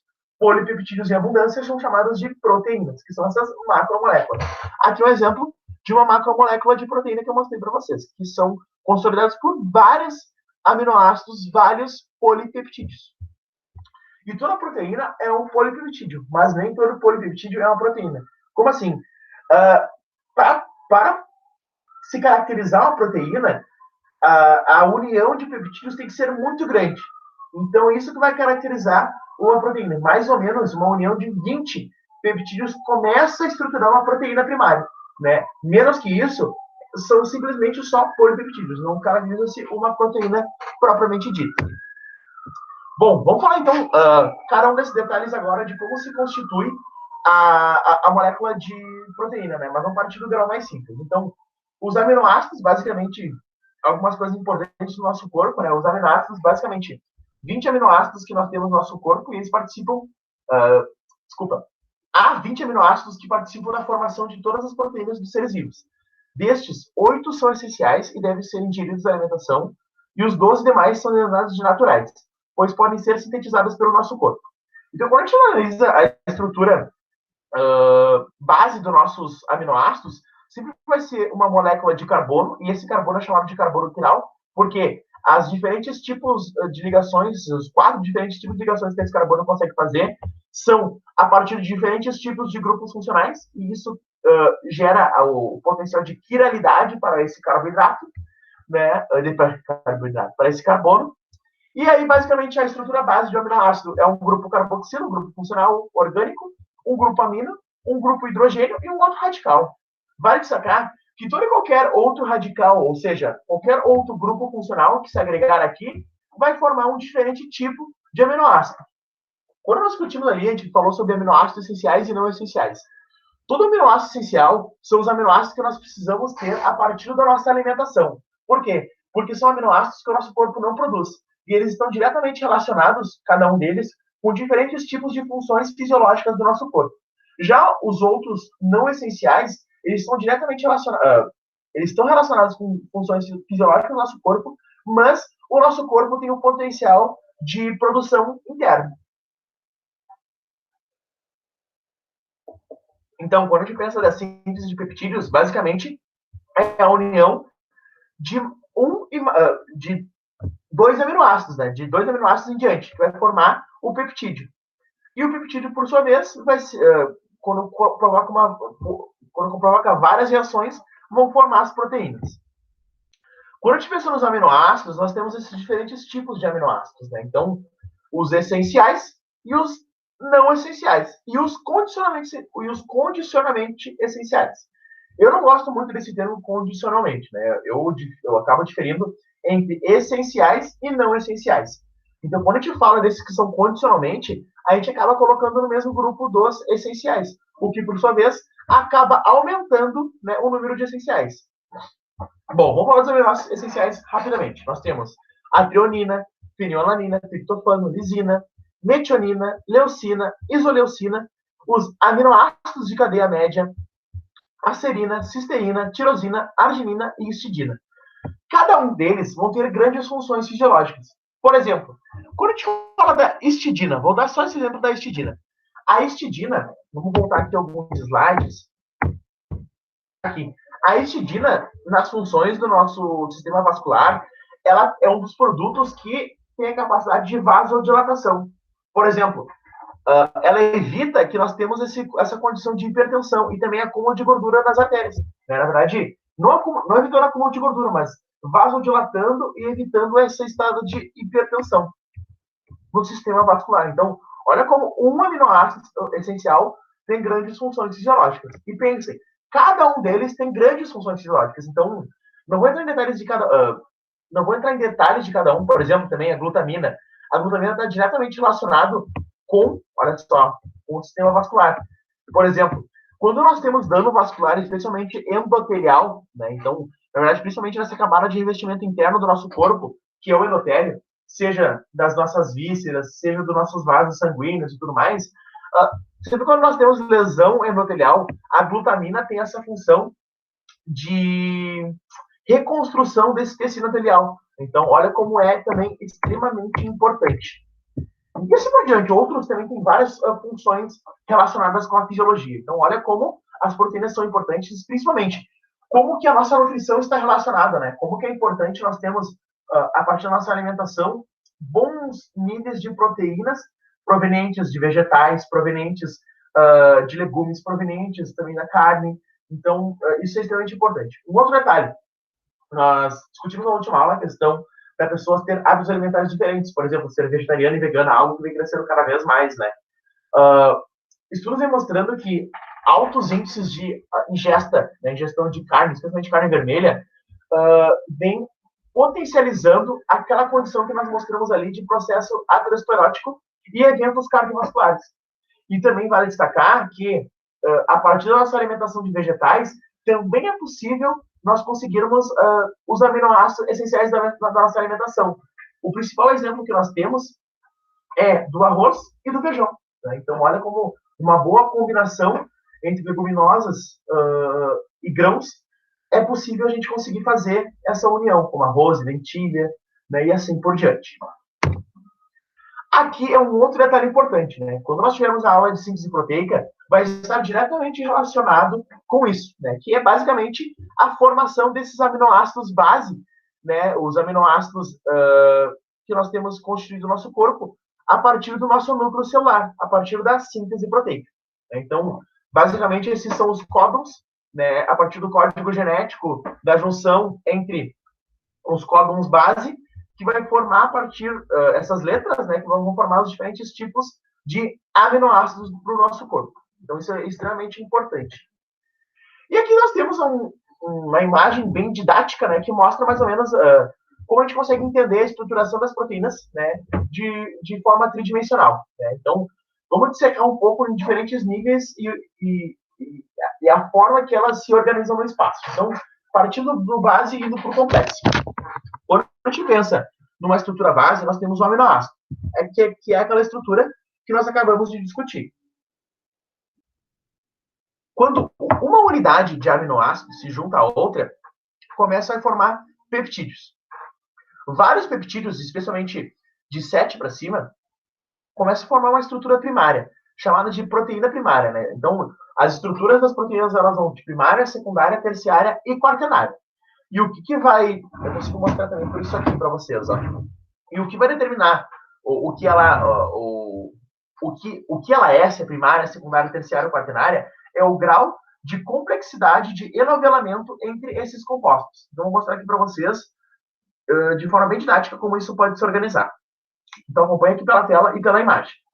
Deixa eu desenhar aqui a minha proteína que eu estou formando para vocês. Espera aí, só um pouquinho. Aqui. Meu Deus, que nó que isso aqui tava. Aqui, consegui formar. Então, basicamente, esta estrutura aqui é a mesma que tem cheia de bolinhas ali. Isso aqui é uma estrutura primária. E, basicamente, a estrutura primária é a sequência dos aminoácidos na cadeia polipeptídica. E ela é mantida por ligações peptídicas. Basicamente, deixa eu voltar aqui para vocês, para aprofundar um pouquinho mais. As ligações peptídicas vão se dar ou por aminoterminal, pela porção aminoterminal, ou pela porção carboxiterminal. Pensem, sempre vão ser reações de mãos dadas, né, entre aminoácidos, que vai estar ligado pelas pontas, ou pela ponta de amina, ou pela ponta carboxila. E essas ligações, muitas vezes, são por pontes de hidrogênio, que vão fazer essas ligações. Voltando. Então, essa é a estrutura característica como estrutura primária. Então, basicamente, a estrutura primária é um esqueleto covalente, né, de fio, como se fosse um fio de colar, de forma de sequência de átomos. Então, essas ligações, elas podem ser feitas por ligações peptídicas, mas também são feitas por ligações covalentes, que são ligações extremamente fortes. Está diretamente ligado com as relações, com as pontas desses aminoácidos. Já quando a gente vai para a estrutura secundária, a gente começa a formar um formato helicoidal, assim, ó, que vai caracterizar como se fosse isso, com várias reações formando uma hélice, né, dessas proteínas. Então, essa caracteriza-se como a estrutura secundária. A estrutura secundária, basicamente, é o enovelamento de partes das cadeias polipeptídicas, formada somente pelos átomos de ligação peptídico, através de pontes de hidrogênio. Eu fiz uma confusão, eu peço desculpas. A organização da estrutura primária entre diferentes tipos de aminoácido é por ligação covalente. Né? A gente vai lembrar que ligação covalente são ligações extremamente fortes. Já a ligação secundária, que vai formar essa alteração conformacional, né? E abre um parênteses que alteração conformacional é basicamente a alteração da estrutura tridimensional dessa proteína, a partir dessa estrutura secundária, aí sim vai ser formado por pontes de hidrogênio, que são ligações mais fracas. Então, esse enovelamento é constituído assim.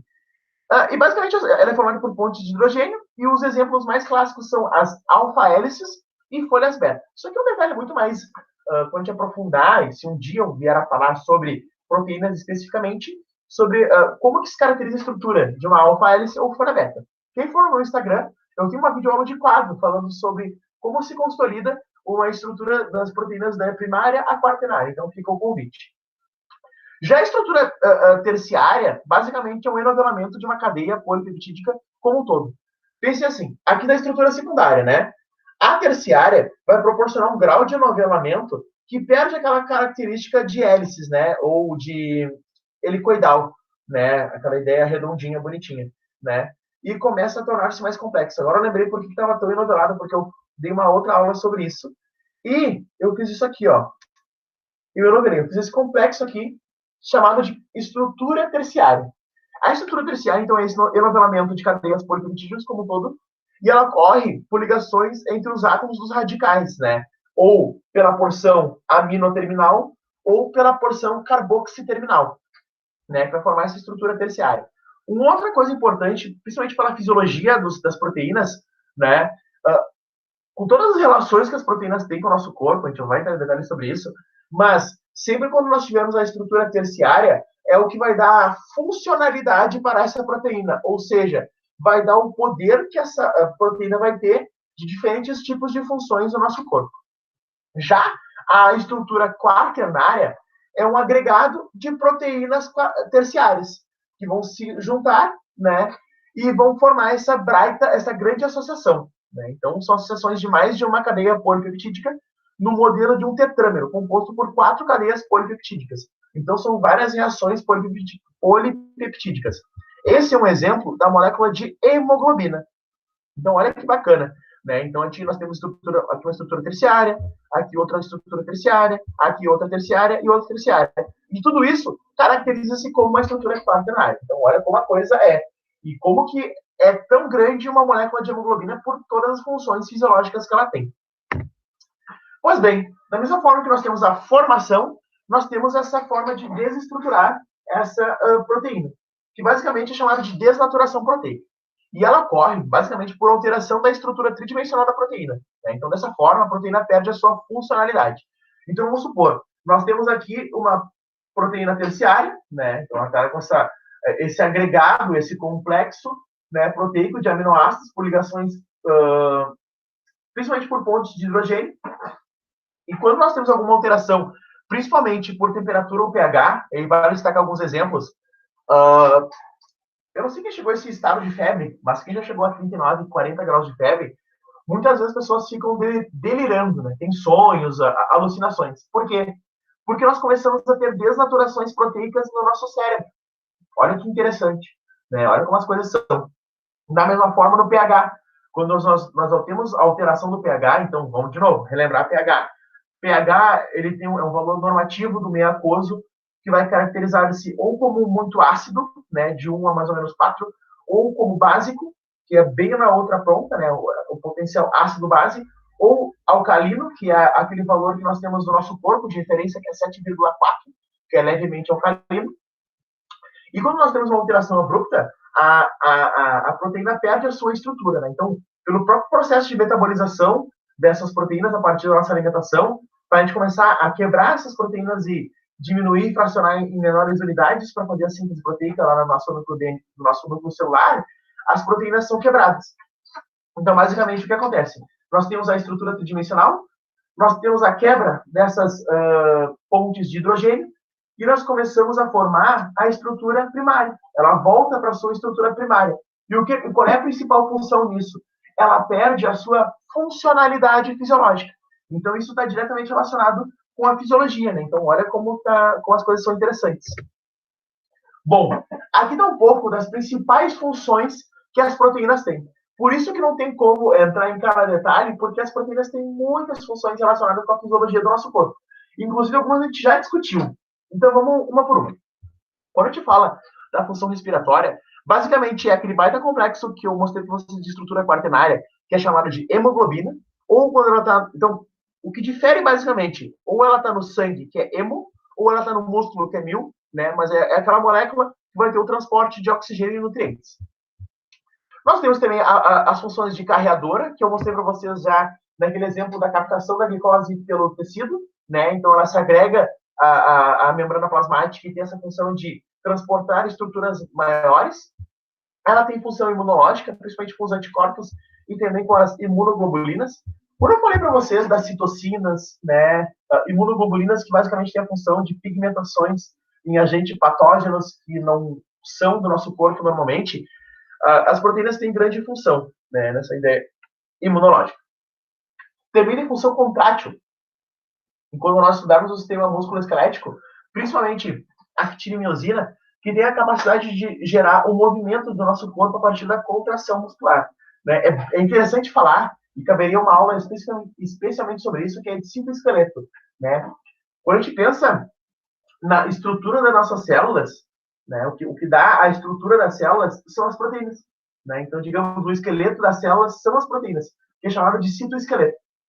Da mesma forma, nós temos função hormonal, que eu mostrei para vocês. Então, o que constitui aquela estrutura molecular da insulina e do glucagon são uma estrutura proteica, então isso é uma coisa importante.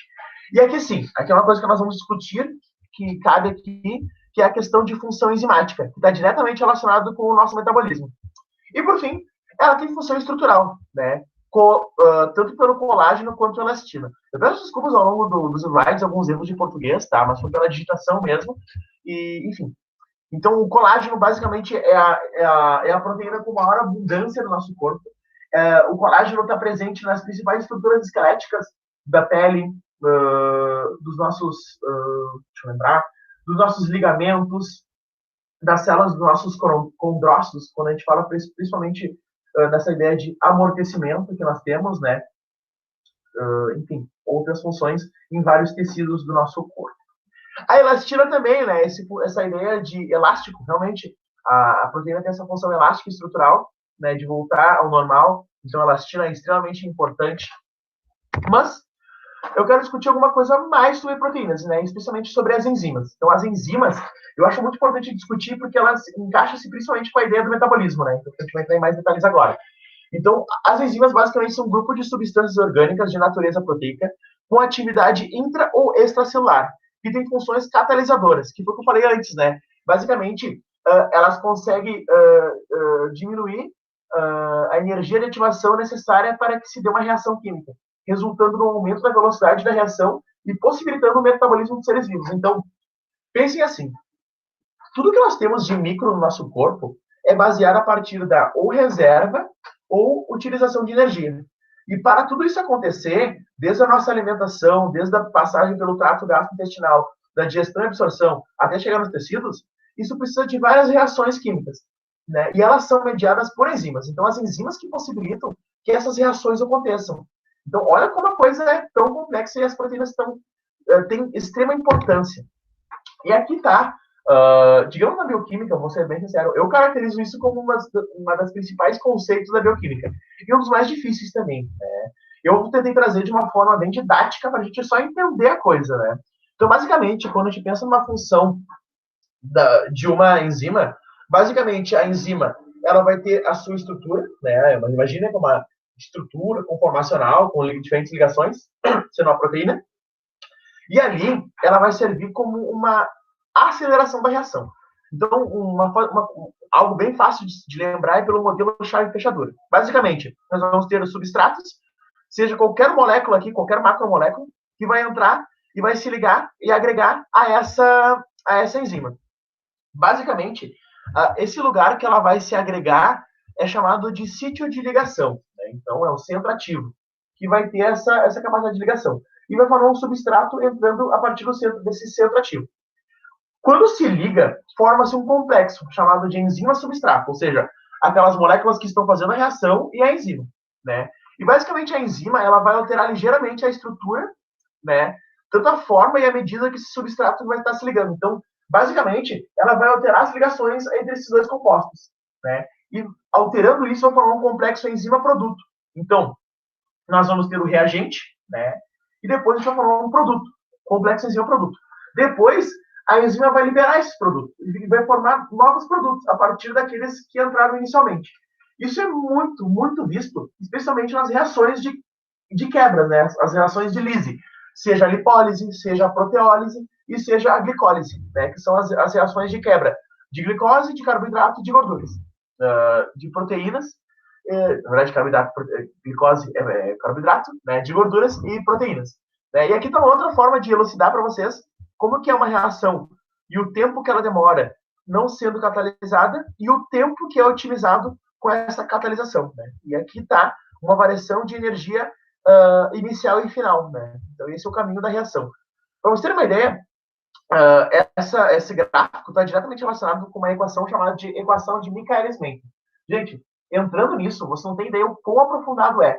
Né? E como isso está diretamente relacionado, por exemplo, com a ideia da nutrição. Né? Então, como diferentes tipos de alimentos têm diferentes potenciais de absorção e digestão. E como as proteínas estão relacionadas a isso. Então, é algo que nem cabe a mim estar falando aqui agora.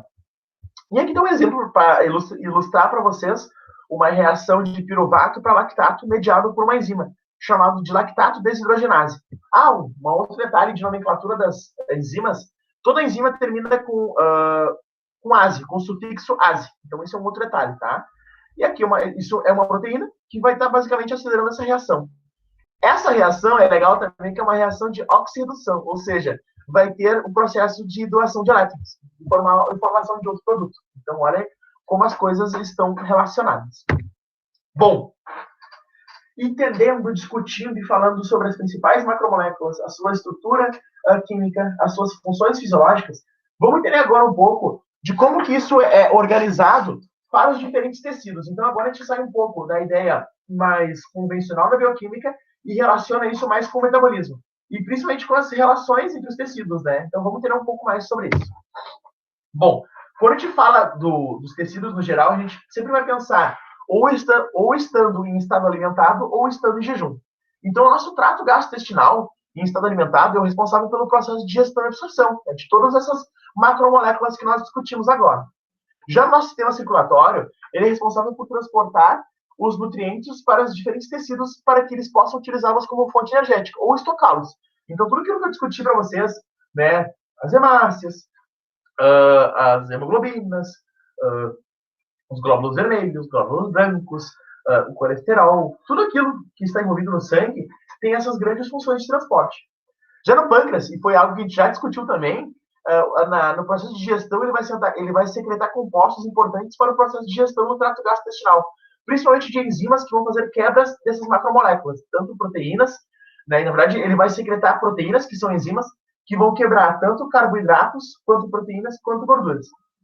E também ele em estado alimentado vai secretar insulina na corrente sanguínea, que a gente já discutiu, e em jejum vai secretar o glucagon. Então olha que interessante, né? Já o fígado, em estado alimentado, ele vai estocar glicose na forma de glicogênio. E ele vai converter o excesso de glicose e aminoácidos em gordura, para ser armazenado no tecido adiposo. Isso é um outro detalhe. Né? Não quer dizer que eu estar comendo proteínas, eu vou ter armazenamento proteico. Não. Muitas vezes o estoque energético é na forma de gorduras. Então, o nosso corpo é tão inteligente que ele consegue reservar energia em outras formas de macromoléculas. Olha como as alterações fisiológicas são importantes. Né? E usa a glicose como fonte energética. E no jejum, ele produz glicose a partir de glicogênio e outros compostos para manter a glicemia. E usa lipídios como fonte energética. Então, os próprios órgãos do nosso corpo, eles também utilizam os produtos que eles vão estar metabolizando também como fonte energética para aquele tecido estar sobrevivendo. E reparem como a glicose é presente, né? Vamos falar do tecido adiposo agora primeiro.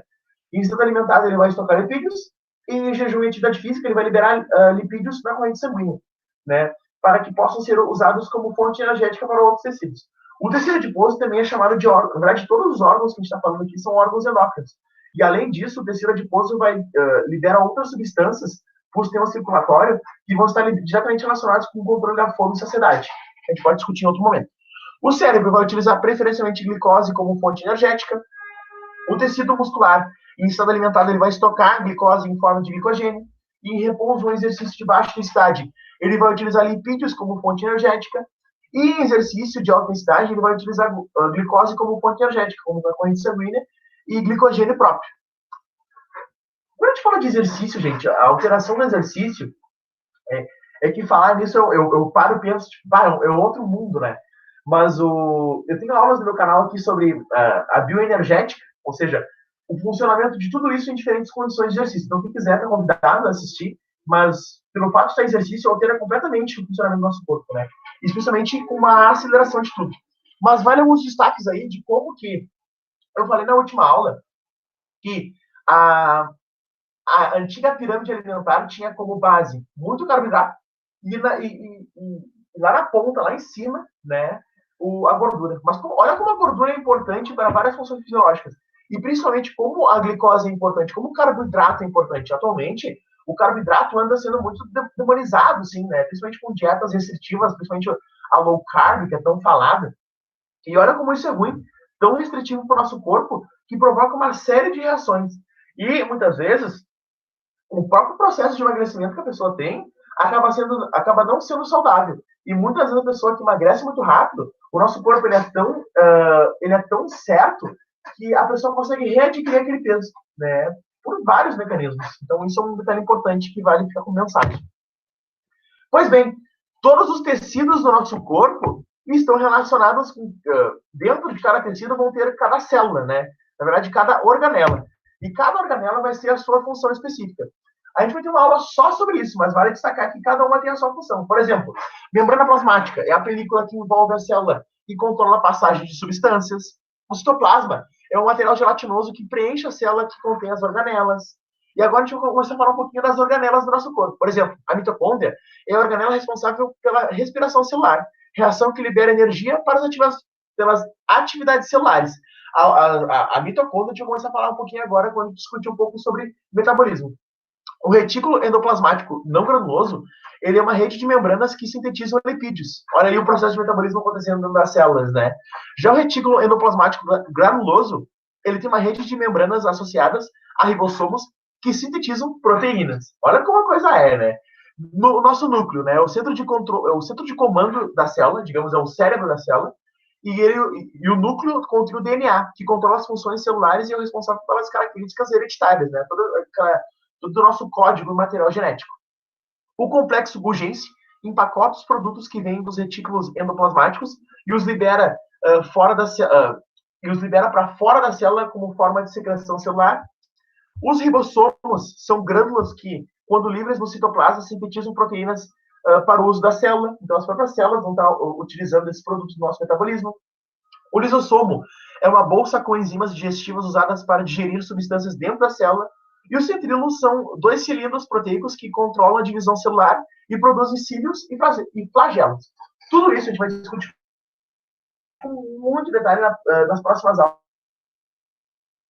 A gente vai falar de membrana e principalmente relacionar. Olha como a coisa é importante a gente criar uma base com a bioquímica. A gente vai discutir basicamente o processo de digestão e absorção e utilização energética a partir da alimentação dos diferentes macromoléculas que nós estamos discutindo hoje. Então, olha como a coisa está completamente entrelaçada. Pois bem, vamos falar um pouco, então, tendo uma visão geral do metabolismo, né? O que é metabolismo? O metabolismo, basicamente, é, a partir da nossa alimentação, toda forma que nós temos de alimento e reserva e utilização energética. Lembra que eu falei na última aula que a energia é a base de tudo, né? E, basicamente, nós vamos ter diferentes fases de anabolismo ou catabolismo. Então, partindo aqui dessa ideia das moléculas precursoras que nós temos a partir da nossa alimentação, seja por aminoácido, açúcares, ácidos graxos ou bases nitrogenadas, elas vão participar do processo de anabolismo, ou seja, de reserva energética, né, de formação de tecido. E aí nós vamos formar as macromoléculas, sejam proteínas, polissacarídeos, lipídios e ácidos nucleicos. No meio disso tudo, nós vamos ter a utilização de energia química. Lembra que eu falei que nós temos a transdução de sinal? Energia química, energia elétrica, energia térmica e energia química, elétrica, térmica e mecânica, né? Que é a partir do movimento. Lembrar tudo isso é uma loucura. E a partir disso, nós temos diferentes produtos que são formados. Esses produtos são diretamente relacionados com, como é que eu vou dizer, com a respiração celular que ocorre na mitocôndria e com os processos de metabolismo. A gente vai discutir em detalhes numa aula só sobre respiração celular. E a partir da formação, né, dessas macromoléculas, nós temos nossos nutrientes, carboidratos, gorduras e proteínas, que é o que nós já discutimos na aula de hoje. E eles têm como grande função servir como fonte energética para o funcionamento do nosso corpo, que nós temos o processo de catabolismo. O processo de catabolismo é o que nós vamos ver adiante, é o processo de lise, proteólise, glicólise e lipólise. A gente não vai falar sobre proteólise, então a gente vai falar basicamente do processo de anabolismo proteico e de catabolismo de gorduras e carboidratos. E nós vamos ter sempre produtos finais, que é gás carbônico, água e amônia, né? A amônia principalmente no metabolismo das proteínas. Pois bem, vamos ter um pouquinho então do complexo que nós temos dos diferentes tipos de metabolismo. Então vamos pensar assim. Eu acabei de tomar café, comi um pão, né? Esse pão passou por todo o meu trato gastrointestinal. Lá nós tivemos todos os processos de quebras e ele foi para o meu sangue. Do meu sangue, essa glicose vai entrar na célula. E aí tem toda aquela cascata de reações que eu mostrei para vocês, da insulina, ativando uma cascata de reações. Olha como essa imagem mostra que a cascata é mais ampliada ainda do que aquela que eu mostrei no slide anterior. Até a translocação do glúteo 4 e a captação dessa glicose. Essa glicose, quando é captada, ela vai passar por um processo de 11 reações enzimáticas. Então, olha como as enzimas estão presentes e vão ter a função de, basicamente, fazer a degradação dessa molécula base, de C6H12O6, e alterando a partir de alterações de oxirredução, ou seja, doações de elétrons e recebimento de elétrons. E aí nós vamos ter alterações dessa molécula. Glicose 6-fosfato, frutose 6-fosfato, frutose 1,6 de fosfato e assim por diante. O que é interessante pensar nisso? Nós vamos ter sempre produtos finais. Basicamente, aqui a gente vai ter como produto final o piruvato. O piruvato é o último produto até chegar dentro da mitocôndria. Né? Então, pensa, essas reações aqui vão estar acontecendo no meio intracelular, mas não entrou na mitocôndria ainda. Já quando a gente fala da lipólise, é um processo mais complexo ainda do que a glicólise. É um processo mais lento, mais gradual, que vai ter mais reações, vão ter mais enzimas participando. Né? Desde a quebra que nós temos das gorduras até a entrada no tecido muscular ou, enfim, outro tecido, e fazendo uma série de reações até chegar na mitocôndria com a molécula de acil-CoA. Essa molécula vai chegar até a mitocôndria, vai passar pelo ciclo de Krebs, vai passar pela cadeia respiratória de elétrons e, no fim, vai formar energia. O que eu quero mostrar para vocês? Gente, só glicólise, só lipólise é uma aula, né? Então é muito ampla a coisa. Eu quero que vocês tenham uma visão geral de que todos os processos de quebra, tanto para armazenamento quanto para utilização de energia, são muito complexos e que os aminoácidos, as enzimas são muito importantes para a quebra e que várias reações estão relacionando. E, principalmente, nós temos muita parte química envolvida, né? A partir das ligações químicas sendo quebradas, tendo doações ou recebimento de elétrons, e no fim sempre formando ATP, que é a energia básica do nosso corpo. Em comum, esses dois processos, a glicólise e a lipólise, são chamados de processos oxidativos, né? Esse metabolismo oxidativo é baseado no ciclo de Krebs, né? Ou, como é que é? Ciclo do ácido tricarboxílico, também é chamado, o ciclo de Krebs. Basicamente, ele foi descoberto pelo cientista Hans Krebs, e aqui é o que acontece dentro da mitocôndria. A gente vai ter uma aula só sobre isso, né? A gente vai discutir sobre isso, né? Toda a cascata de reações partindo desde acetil-CoA até a formação de oxaloacetato, né? E depois as reações que vão ter produtos aqui, como NAD-FAD, que vão lá para outra parte da mitocôndria. Então, a mitocôndria é uma proteína, é uma organela, e dentro dela a gente tem diferentes partes, né? E espaço intermembrana, cisternas mitocondriais. E em diferentes lugares acontece diferentes tipos de metabolismo. E depois que acontece o ciclo de Krebs, isso vai lá para a cadeia respiratória de elétrons, que é um outro passo que vai ter a formação de energia, mais ainda, né, formação de água e também formação até de calor. Olha que como a coisa é louca. Por fim, gente, isso aqui vai ser, se não me engano, lembrando, né, daqui 3 aulas a gente vai falar estritamente sobre isso, né? A gente vai falar sobre as organelas, né? E a gente vai entrar especialmente no nosso núcleo celular, que nós temos a relação principal do núcleo, do nucleolo e do retículo endoplasmático rugoso, que nós vamos ter todos os processos de transcrição e tradução, formação de DNA e RNA, até nós formarmos as proteínas, a partir da formação de aminoácidos. E aí a gente vai discutir todos os aspectos que nós temos de tradução, transcrição, o que acontece, né? Como que é o DNA, como isso se relaciona com o nosso código genético, como isso se relaciona com a síntese proteica, com os aminoácidos e tudo mais. Então, olha como a coisa complexa, é ampla, e que essas primeiras aulas eu queria mostrar para vocês exatamente isso, que todos os produtos provenientes da nossa alimentação, seja carboidratos, sejam gorduras, sejam proteínas, eles vão ter diferentes formas estruturais químicas. E essas formas estruturais químicas precisam ter como base diferentes tipos de ligação e diferentes trocas entre eles. E também forma estrutural, a partir de diferentes grupos funcionais orgânicos. Dito isso, nós vamos ter diferentes produtos, a glicose, os ácidos graxos e os aminoácidos. Eles, por sua vez, vão passar por diferentes tipos de reações, que eu mostrei para vocês como visão geral agora. Seja a formação de piruvato, seja a formação de acetil-CoA, e seja a formação de acetil-CoA. Os aminoácidos também formam-se em acetil-CoA, né? Que são produtos base para entrar até o ciclo de Krebs e depois a fosforilação oxidativa. E, por fim, formar energia, para nós termos a manutenção da nossa vida. Pensem, Essas reações foram, agora com aquela premissa evolutiva, elas foram se desenvolvendo ao longo da nossa história e cada vez mais foram tornando-se complexas. E isso vale destacar. Quanto mais complexo é um sistema, mais energia ele vai formar. Então, por exemplo, o metabolismo dos ácidos graxos é o mais complexo de todos. Ele vai formar mais energia. Porém, ele é mais lento. Um outro detalhe. Todas essas reações que nós temos... Deixa eu ver se eu passo no slide. Não é esse aqui. Eu acabei não botando aqui. Mas todas essas reações enzimáticas, elas acontecem tudo ao mesmo tempo. Então, quando a gente come arroz, feijão, pão, tudo durante o nosso dia, esses processos metabólicos, tá tudo acontecendo ao mesmo tempo. A gente, claro, vê de forma segmentada para entender, mas o nosso corpo, ele é tão complexo, ele é tão lindo o funcionamento, tanto de armazenamento, quanto de quebra, quanto para todas as reações fisiológicas do nosso corpo, as funções específicas de cada órgão, as funções específicas de cada célula, de cada organela. Então, olha como uma coisa tão complexa, tão ampla, e tudo mediado a partir da nossa alimentação, e tudo mediado pela bioquímica. E aqui está a fonte energética, né, de tudo. Então, por exemplo, outro processo que eu nem mostrei para vocês, que é o da glicólise da creatina fosfato, que, que é uma fonte energética muito rápida, que forma um ATP da glicólise. E lembra que eu mostrei para vocês só uma etapa? Era dividida em duas, a anaeróbia e a aeróbia. A anaeróbia forma 2 ATP, porque é uma reação mais simples. A mais complexa, que é a glicólise aeróbia, aquela que passa por ciclo de Krebs, forma 38 ATPs. E a lipólise, dando um exemplo de uma molécula de palmitato, forma 129 ATPs. E agora pense que todos esses complexos, em várias células, em vários tecidos, em vários órgãos, estão funcionando ao mesmo tempo, dando fonte energética para a manutenção da nossa vida.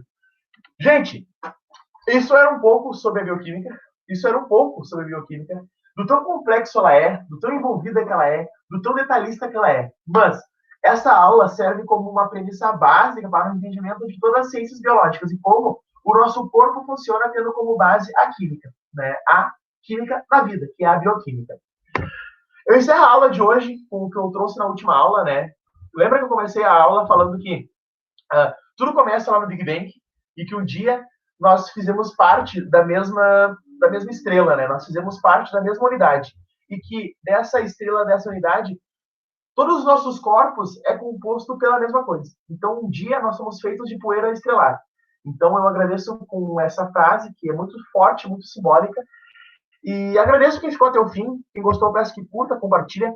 Peço desculpas por ser uma aula tão complexa, né? E envolvendo tanto conteúdo, mas com certeza é um conteúdo básico que vocês entendendo, vai fazer muita diferença para a formação de vocês.